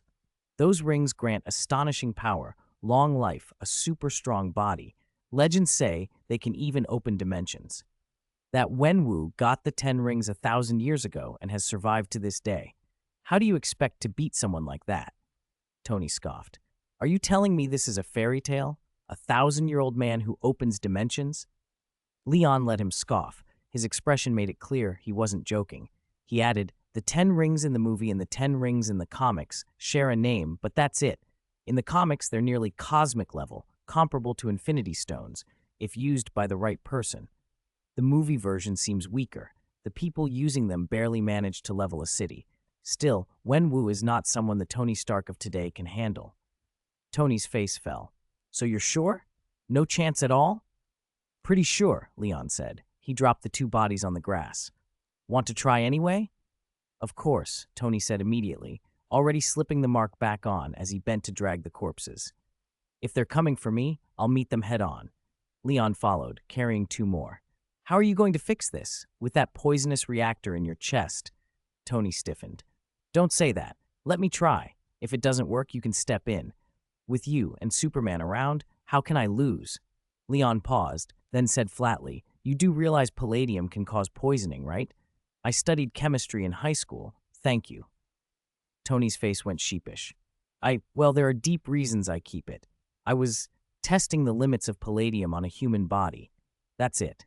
Leon covered his face with one hand. You're hopeless. Tony tried to change the subject, tossing 2 bodies aside with a theatrical flourish. That's all in the past. We're not children. We need to think about upgrading the mark. He clapped his hands together. For the next month, brothers in arms, we work together and make history. Leon didn't allow himself to be soothed. You don't get to be sentimental. I won't help you research. I have to go back to the universe and get stronger. Tony blinked. What? You won't? Leon shrugged. But I did look into something. A few days ago, I used my vision to scan the documents Dad left at SELDY. He'd started researching a new element compatible with arc reactors. The clues are on a design display board at Stark Industries Park. Go look. Tony stopped dead. You're serious? My father researched a new element? Not a joke, Leon said. He patted Tony's arm. Fury has the files. Everything Howard wanted you to know should be there. Tony stood there for a long moment, stunned. He hadn't expected a last gift from his father. When he finally found his voice, it had that familiar mixture of bravado and giddiness. So you agree? I'll take care of the 10 rings myself. Do whatever you want, Leon said. But don't come crying to me if you lose. Tony lit up like a rocket. Yes, I knew you'd say yes. I'm gonna fix this. With that new element, everything changes. Leon folded his arms. Dream on. A Mark III with a new element. Nice, but still not enough. And the hole in your chest is a fatal flaw unless you can heal it. There's no earthly medical tech that can mend something like that. Maybe not necessarily. He rubbed his chin, thinking. Advanced medical tech might not exist on Earth, but it did elsewhere in the universe. He had the ability to travel between worlds.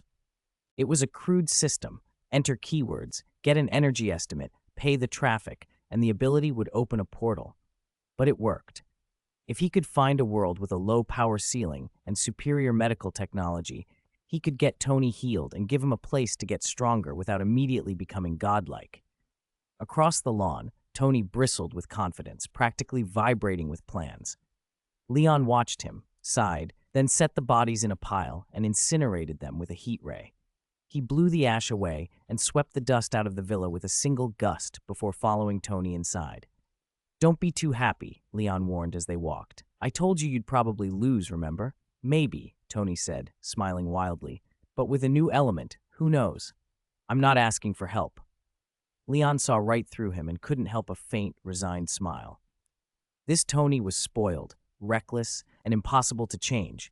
And maybe, Leon thought, that's why he mattered. Outside, the idea of searching the multiverse for a world that could heal a man and hold back his power a little longer had already taken root. The travel ability would tell him the approximate energy required once he entered keywords, low power ceiling, advanced medical tech, because it couldn't recognize the names of movies from his past life.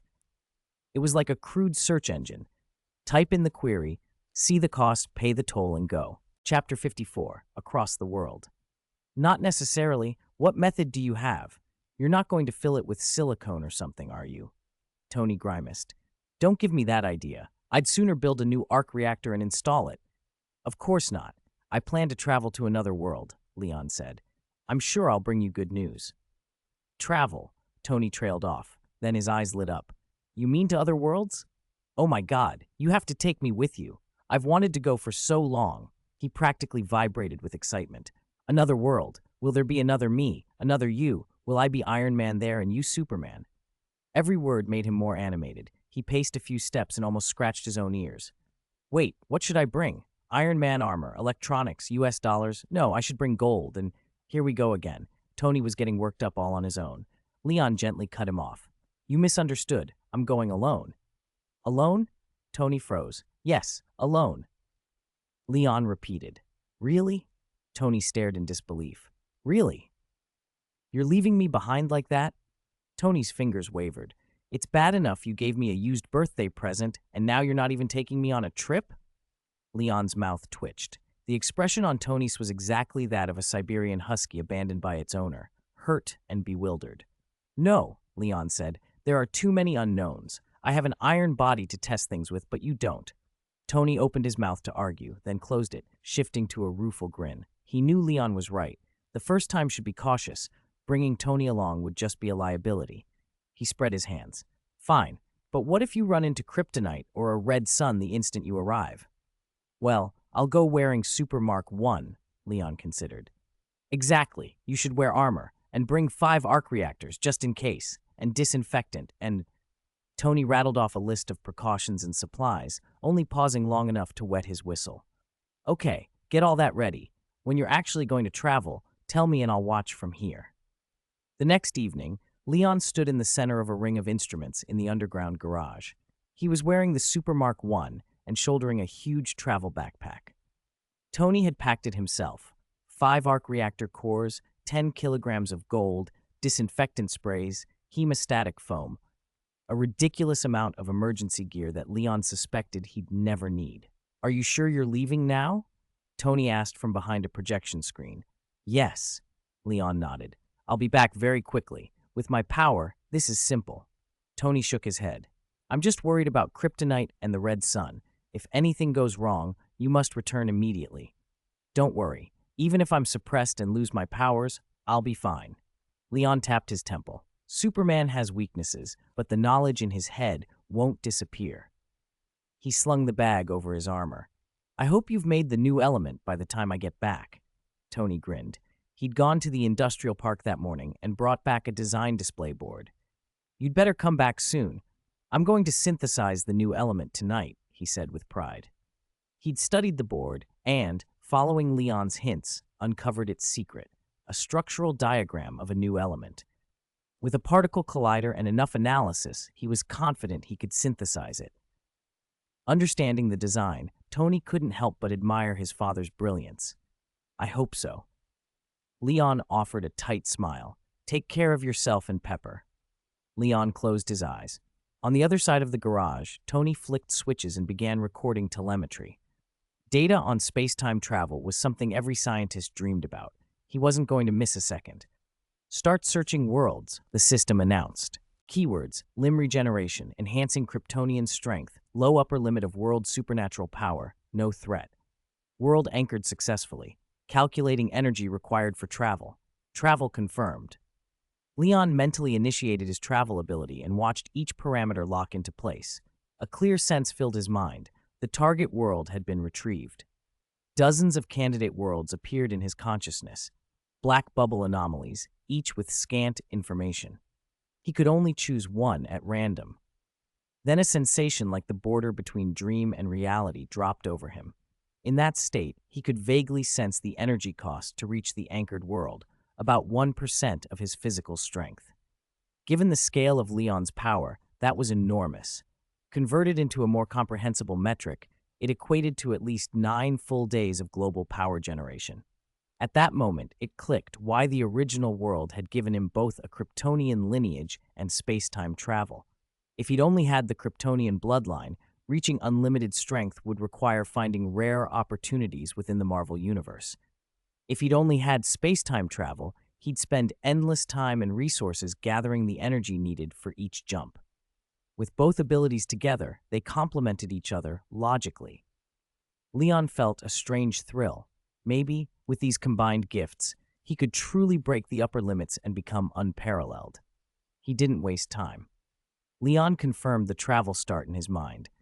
Immediately, a powerful suction arose from nowhere, as if a black hole had latched onto his limbs and bones, pulling fiercely at everything it could. The suction lasted only an instant. It took with it exactly 1% of Leon's physical strength, then died away. In its place, a pulling force wrapped around him, tugging him toward somewhere else. Chapter 55, Unknown Gift. Leon had a premonition. He barely had time to open his eyes and wave at Tony before he vanished the next second. There was no ripple in the space he had occupied, no wormhole, no heavenly gate. It was as if a selected layer in a drawing program had been cut away, gone in an instant, leaving no trace. "Holy cow!" Tony barked. "This is unscientific." All the instruments on site showed nothing abnormal, as if nothing had changed at all. In Tony's view, Leon's disappearance was like a drop of water evaporating in the ocean. No ripple, no disturbance. He ran to where Leon had just stood and scanned the area, baffled. World travel shouldn't be so silent and undetectable. That defied every scientific intuition he had. Worse than that, he felt unsettled. "Leon, you little rascal, you better come back soon," he called, the words half a plea. Leon, meanwhile, felt himself falling into a void. He was pushed through it by some force, unable to open his eyes or speak, more like an ant swept along in a current than a person choosing a direction. It wasn't exactly being constrained. He simply couldn't act while being carried forward. The sensation was closer to a patient in an ambulance who had gone under and was being transported, inert but moving. The sensation didn't last. He passed through a thin, water-like membrane and felt the ripples it made. Then the world spun. Solid ground came up under his boots, and Leon regained control. His armor, which had inexplicably shut down during the transit, flickered back to life. The eyes on his faceplate glowed faintly. This was a war-torn world. Skyscrapers climbed into a sky lit by roaring infernos. Flames licked across facades. The scattered points of fire converged, setting the night ablaze. Broken glass littered the streets. Street signs lay twisted. Cars were mangled and abandoned. Helicopters with searchlights still hovered. Judging by the wreckage and the way cars were blocking intersections, the city had recently experienced heavy shelling. This was a city in the midst of chaos. Jarvis came online, calm and clinical. "Young Master Leon, are you all right? For unknown reasons, the garage recorded a total electrical failure of your armor." "I'm fine. We're in another world, Jarvis," Leon said, surveying the destruction. "The shutdown was caused by the spatial temporal travel. Don't worry, first, try to connect to the network." Jarvis went off to gather data, while Leon stood with his eyes closed and lifted the suppression on his super hearing. Suddenly, the world became an orchestra of meaning. Wind, fire, screams, innumerable sounds arranged themselves like a kaleidoscope. Each timbre formed a picture. He filtered through them, pulling valuable threads from the noise. "Wesker, welcome to HCF. You are now our battlefield commander. Marvin, hold the west gate. Chris, Jill and Brad are in danger. I'm going back for them. Tell Ada Wong, get the G virus." Those shouts and commands coalesced. Leon opened his eyes. "This is the Resident Evil game world. I'm in Raccoon City, so the traversal ability could reach beyond the Marvel Universe." He thought back to plots he'd read in his past life. The biohazard world posed no real threat to him. It was odd. How did the traversal selection process work? Did this world really meet whatever criteria the ability used? Limb regeneration could theoretically be solved by the viruses that plagued this world, though the cure might turn him into a zombie. Would this place help him become stronger? Viruses like the T virus, the G virus, or the molded would probably degrade a Kryptonian's physique, not improve it. Then he realized there was another possibility. In the red-lit sky he could see, far above the fires, a yellow sun shone somewhere beyond. If he could get under a yellow sun, it might boost his abilities. He barked a laugh at himself. What's the point of that? The Marvel Earth already has a yellow sun. I'm not traveling worlds just to sunbathe. He chastised his own choice of traversal keywords. Vague terms had likely produced a muddled destination. Next time he'd use something like enhanced genetic potential or methods to increase strength beyond solar exposure. For now, he decided it was experience. Jarvis, cancel the data sweep. We're heading back. He was about to leave the biohazard world when an invisible fluctuation washed over him from head to toe. It felt like a cool, skillful hand working on his brain, a sudden, efficient SPA for his cerebral cortex. He felt cleanup and optimization, a clarity he couldn't attribute to anything mechanical. The sensation was entirely beneficial. His steel body offered no resistance. Leon frowned. What had that been? Good luck tinged with caution made him wary, but the effect was undeniably positive. His traversal ability suddenly flagged something unique.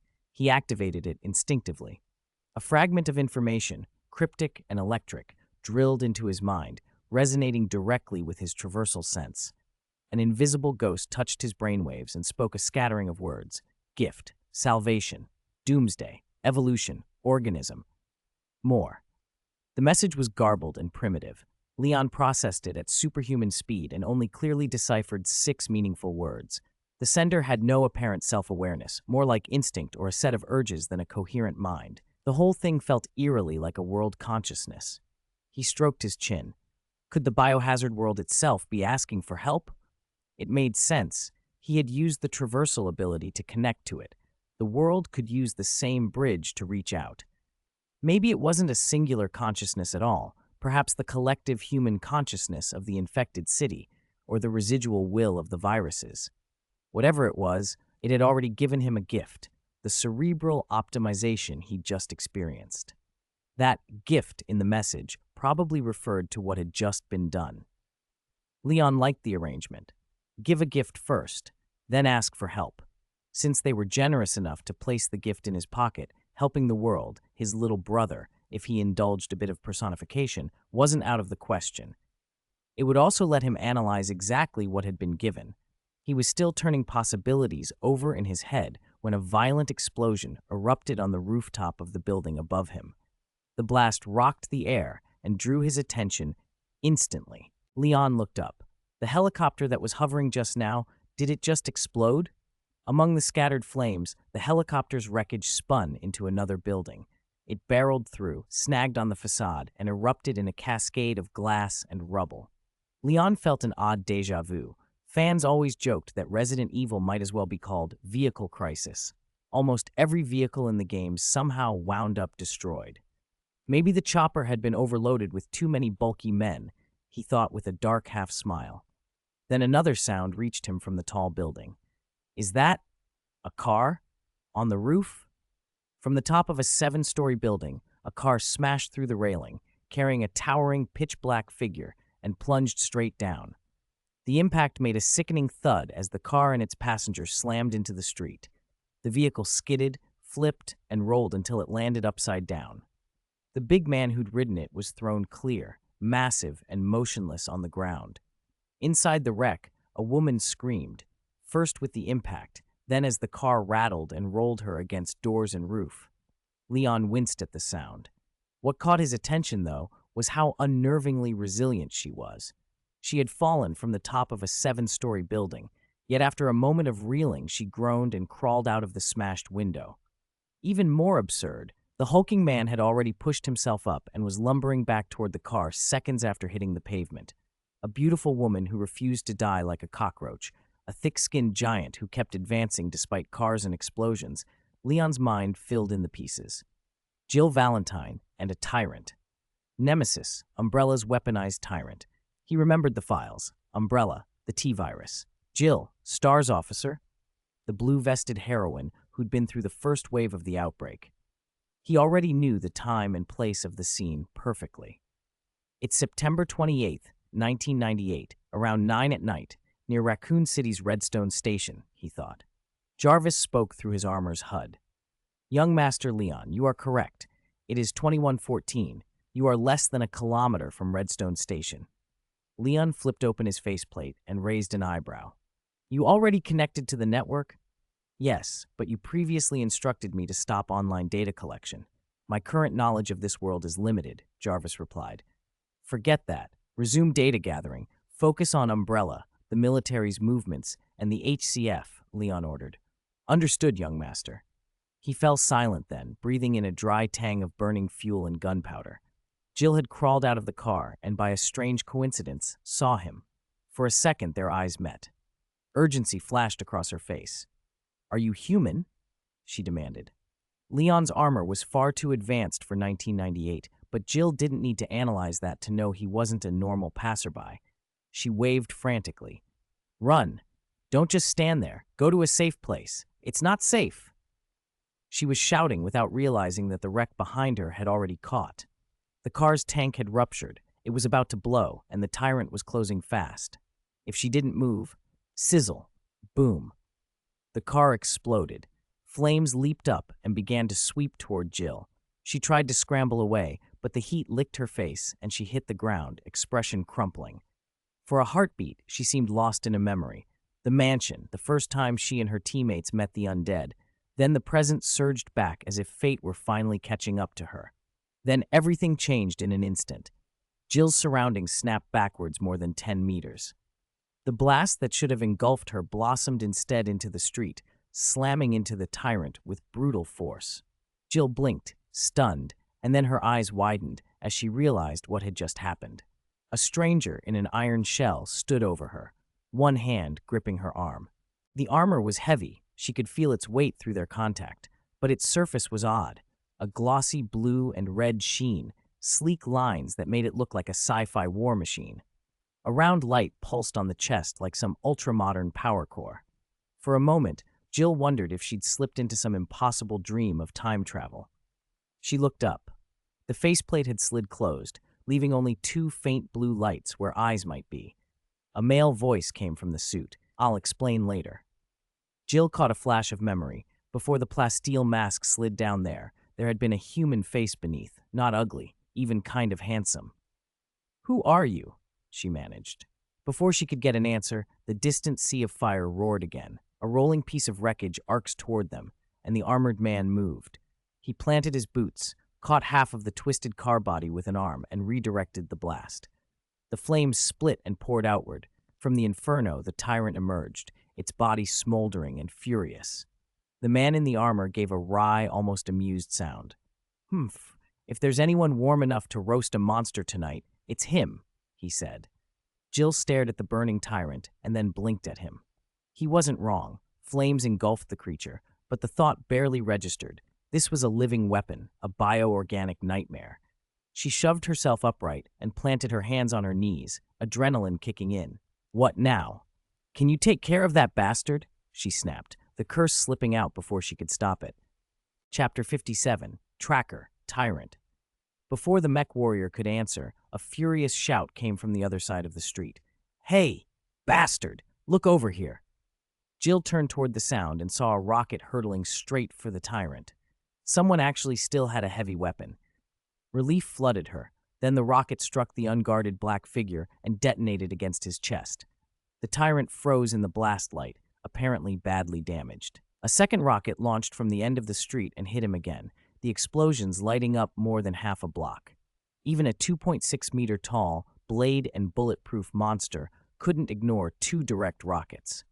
Under the impact, he buckled and dropped to his knees. "Are you two okay?"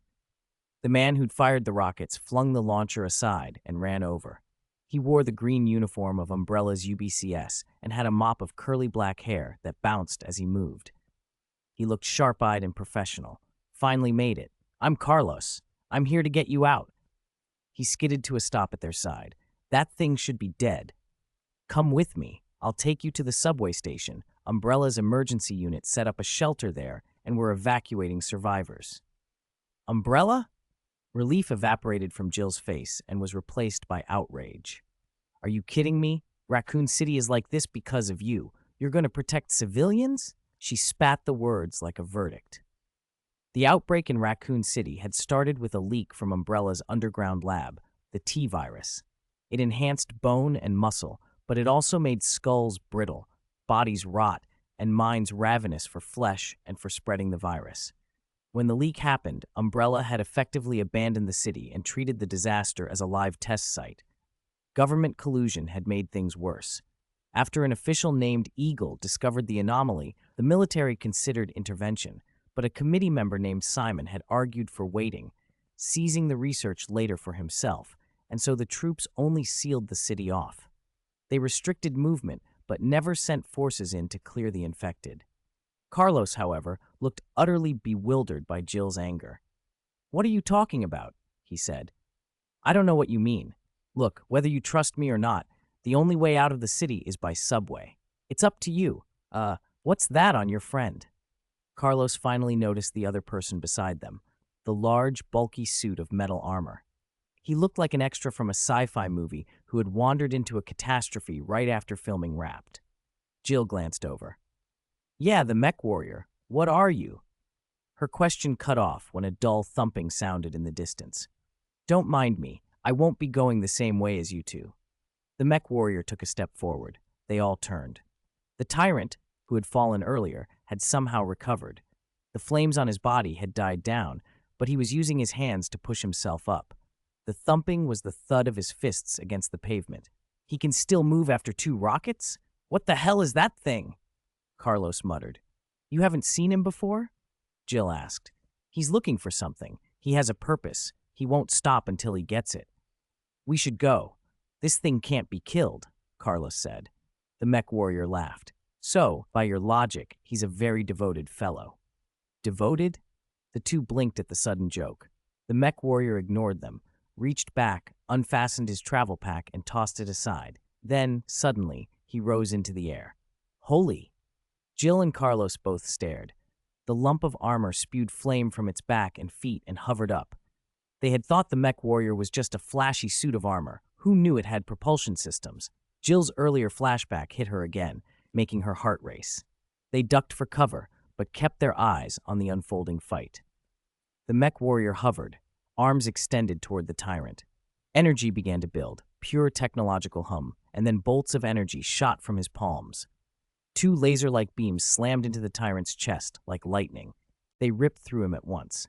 The tyrant staggered, flames flaring back to life across his skin, and his huge body crashed down.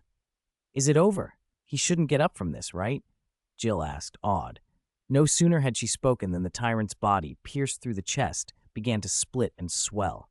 The thick black outer shell that had shrugged off rockets shattered under those beams.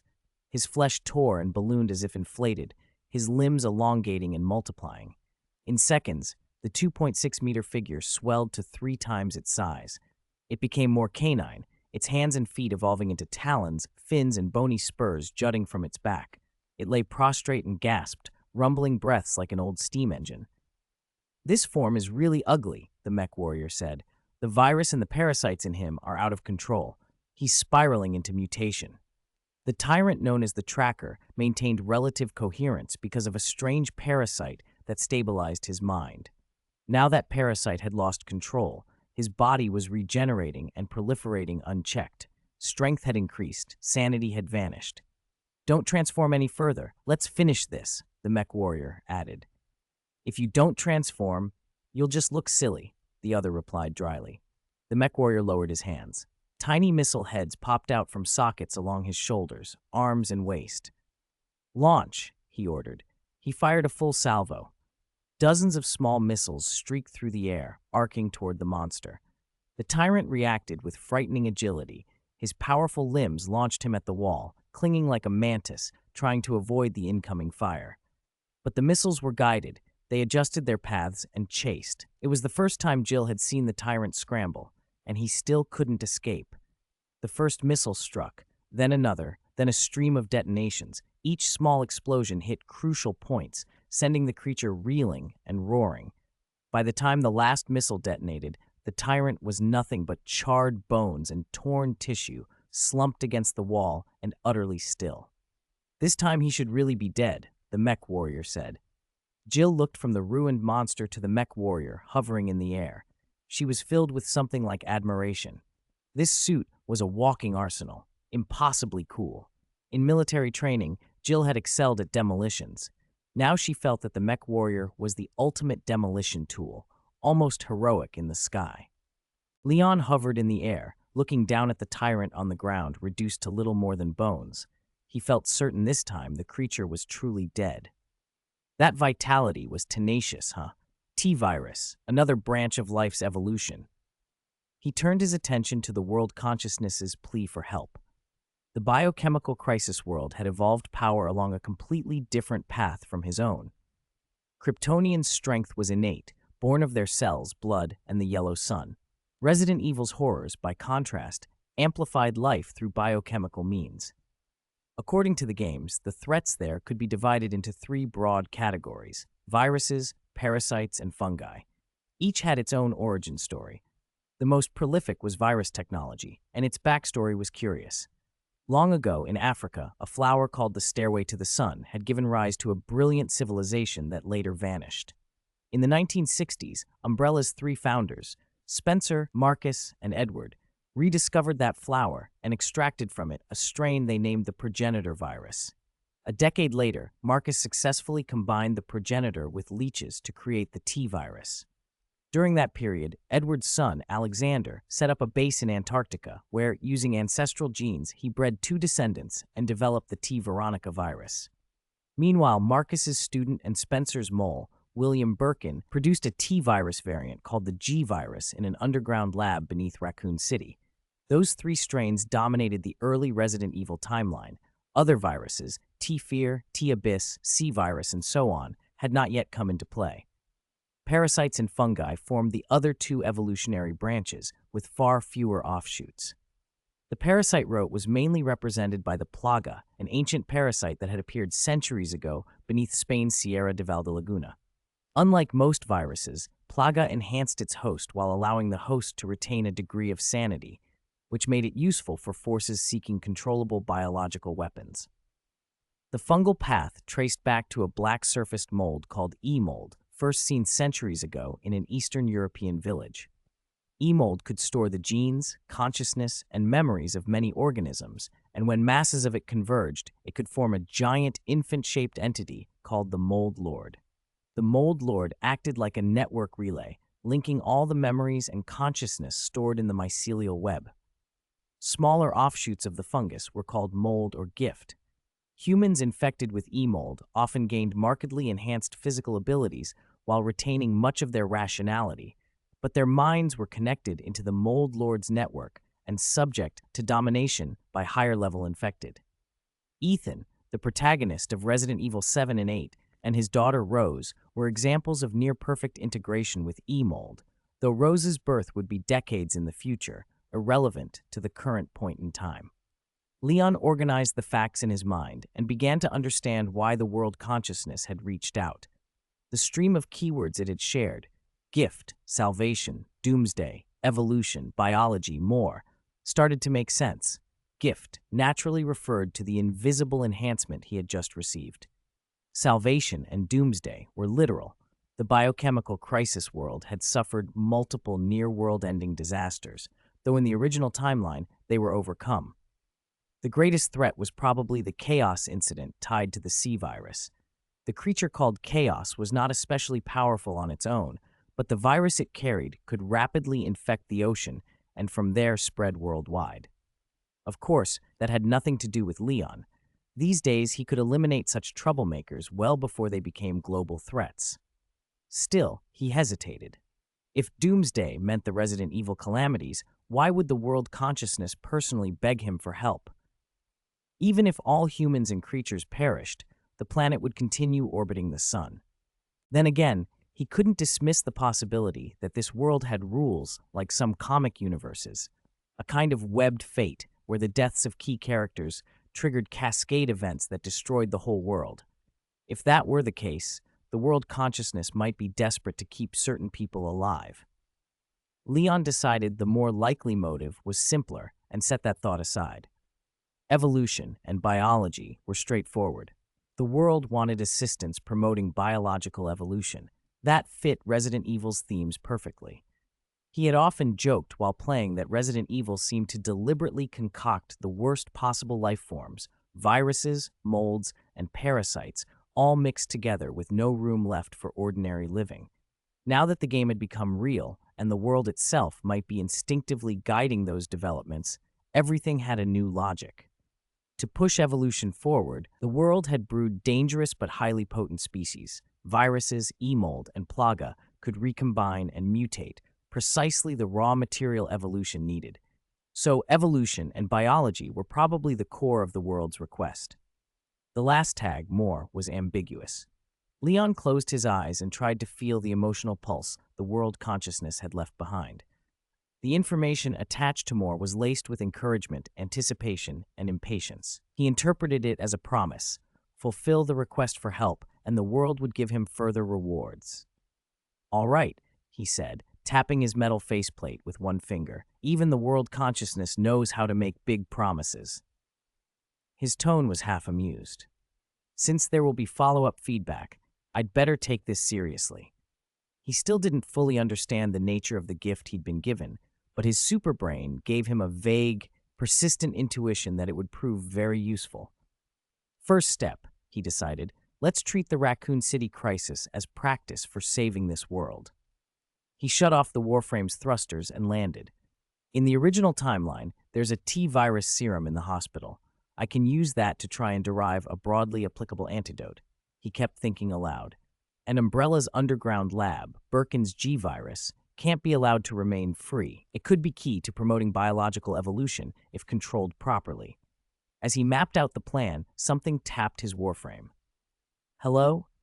Jill Valentine stepped up to his left, staring at the arc reactor set into the Warframe's chest.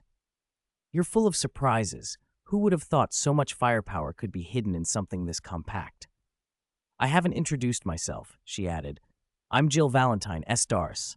May I ask, who exactly are you? A classified military operative?" Carlos followed at her side. "Wow, man, you were awesome back there. You just turned that big black thing into a pile of bones in an instant." Chapter 59. Three-Stage Tyrant. Lyon Stark.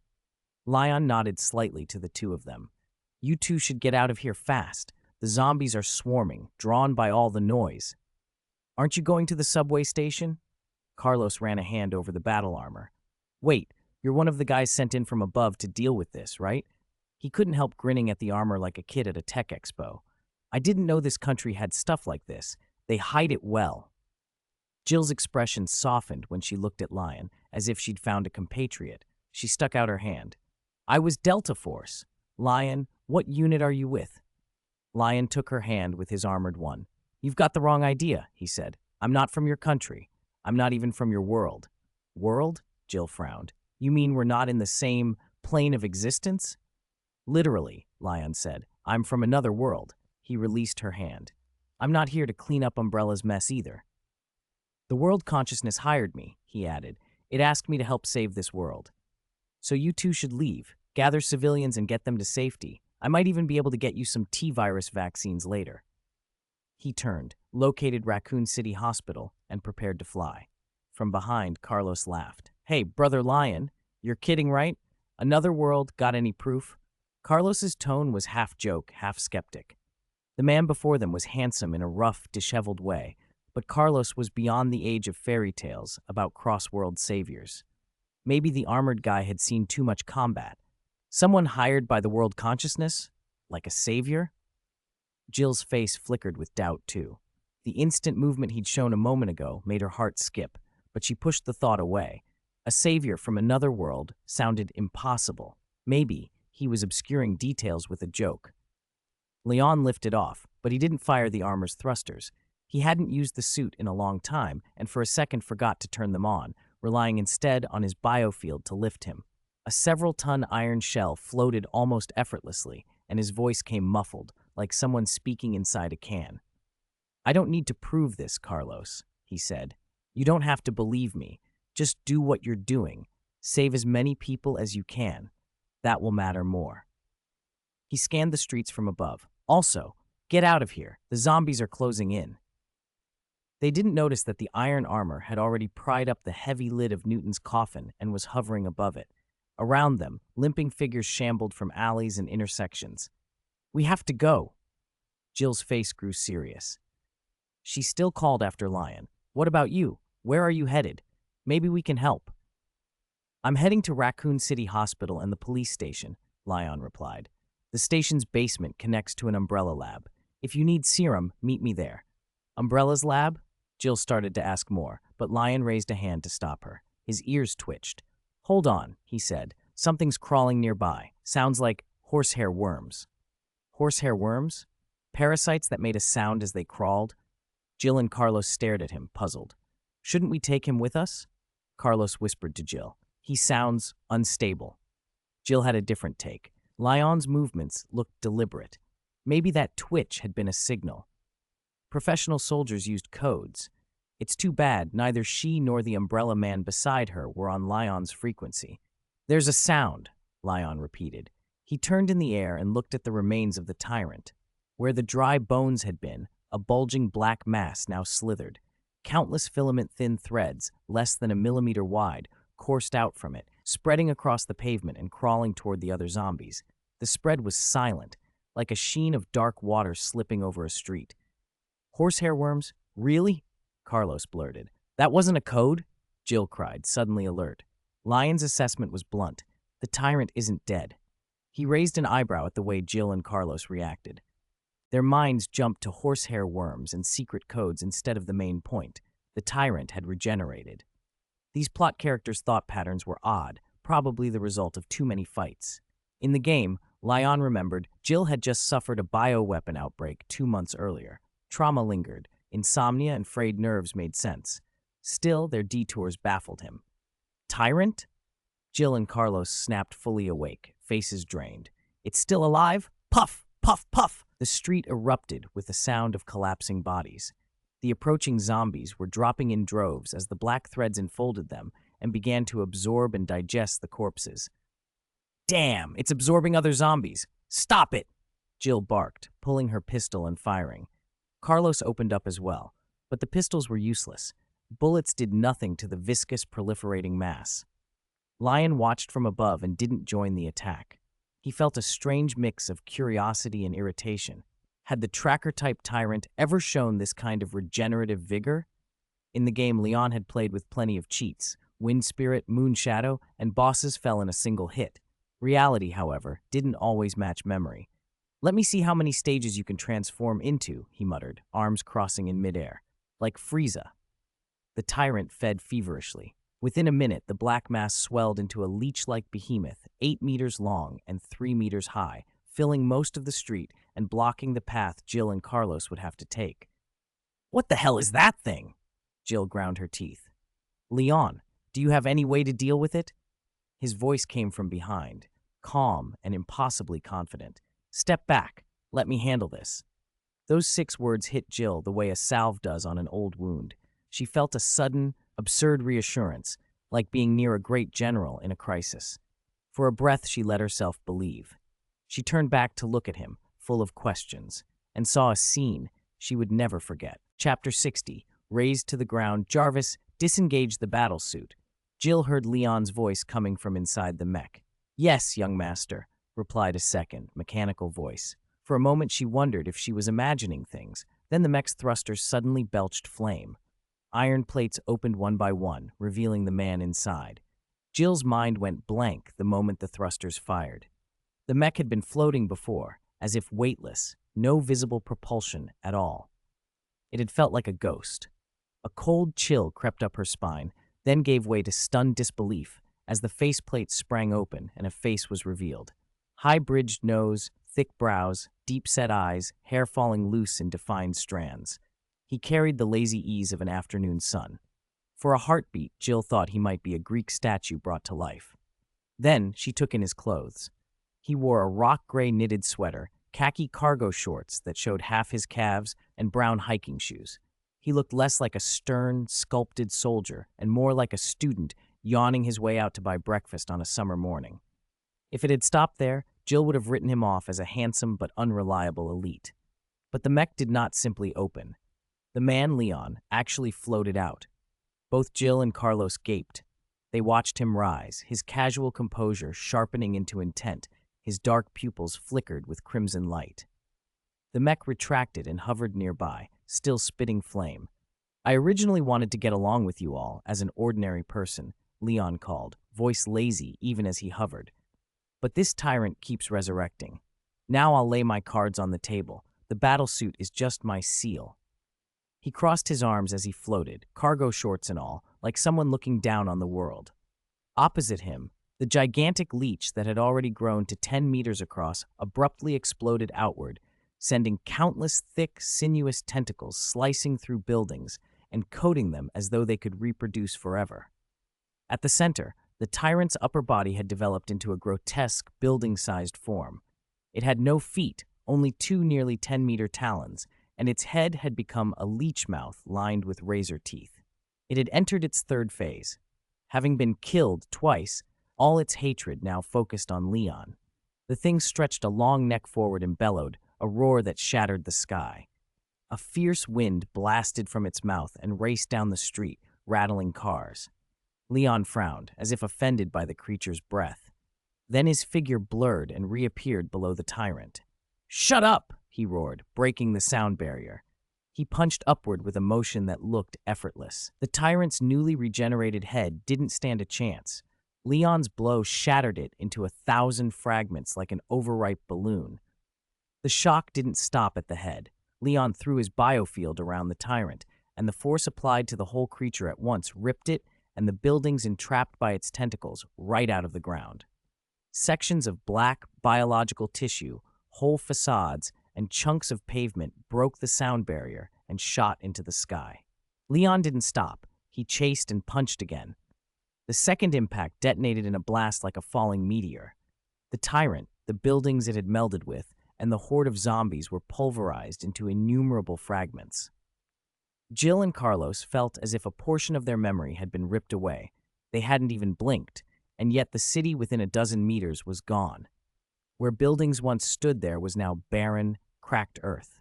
Large slabs of asphalt and concrete had been stripped away, exposing dark sewer mouths. The scene was suddenly alien, familiar streets made strange. Jill stared up at Leon, now a small dot in the sky. Her mind couldn't form thoughts. It could only register shock. Without a sound, the tiny dot resolved into the man again, right in front of them. "My apologies," Leon said, laughing and waving. "I saw the tyrant's body and got carried away biologically. Maybe I used a bit too much force." He shrugged. "Although it damaged the city, the residents here were already zombies, so no big loss. Let's part here. Goodbye, Jill, Carlos. Remember to gather the civilians." He glanced back toward the hovering battlesuit. "Jarvis, let's go. We're heading to Raccoon City Hospital." "Young Master Leon, shall I put your battlesuit back on?" the mechanical voice asked. "Why wear it? I used it before because I worried about kryptonite and red sun, but there's nothing in this world that can hurt me. No need." "Understood, young master. Bring the bag Tony gave me. Follow." Before Jill or Carlos could fully process the words, Leon had vanished. With his power, he could accelerate to hundreds of Mach in a heartbeat, and his biofield muffled the sound so his movement might even have been quieter than the wind. Only a thinning layer of dust stirred in his wake. He just left like that?" Carlos muttered, stunned. "Yeah," Jill said weakly. She was barely less dumbfounded. "He really is a savior." "I don't know, probably," Carlos conceded. "Did he say he was going to the police station?" Carlos asked, trying to recall. "I thought he said hospital," Jill replied. "So what do we do now? Still go to the subway?" Carlos rubbed his cheek, warring with indecision. "Go," Jill said, finally steeling herself. Her expression hardened. "Leon told us to rescue civilians. I'm heading to the subway station to keep an eye on you umbrella people." Images of Leon in his shorts kept replaying in her head, obscuring everything else. Even without seeing the full detail of his movements, that casual silhouette had burned itself into her mind. As they spoke, the shredded remains of the tyrant and the city began to fall around them like a gray, silent rain.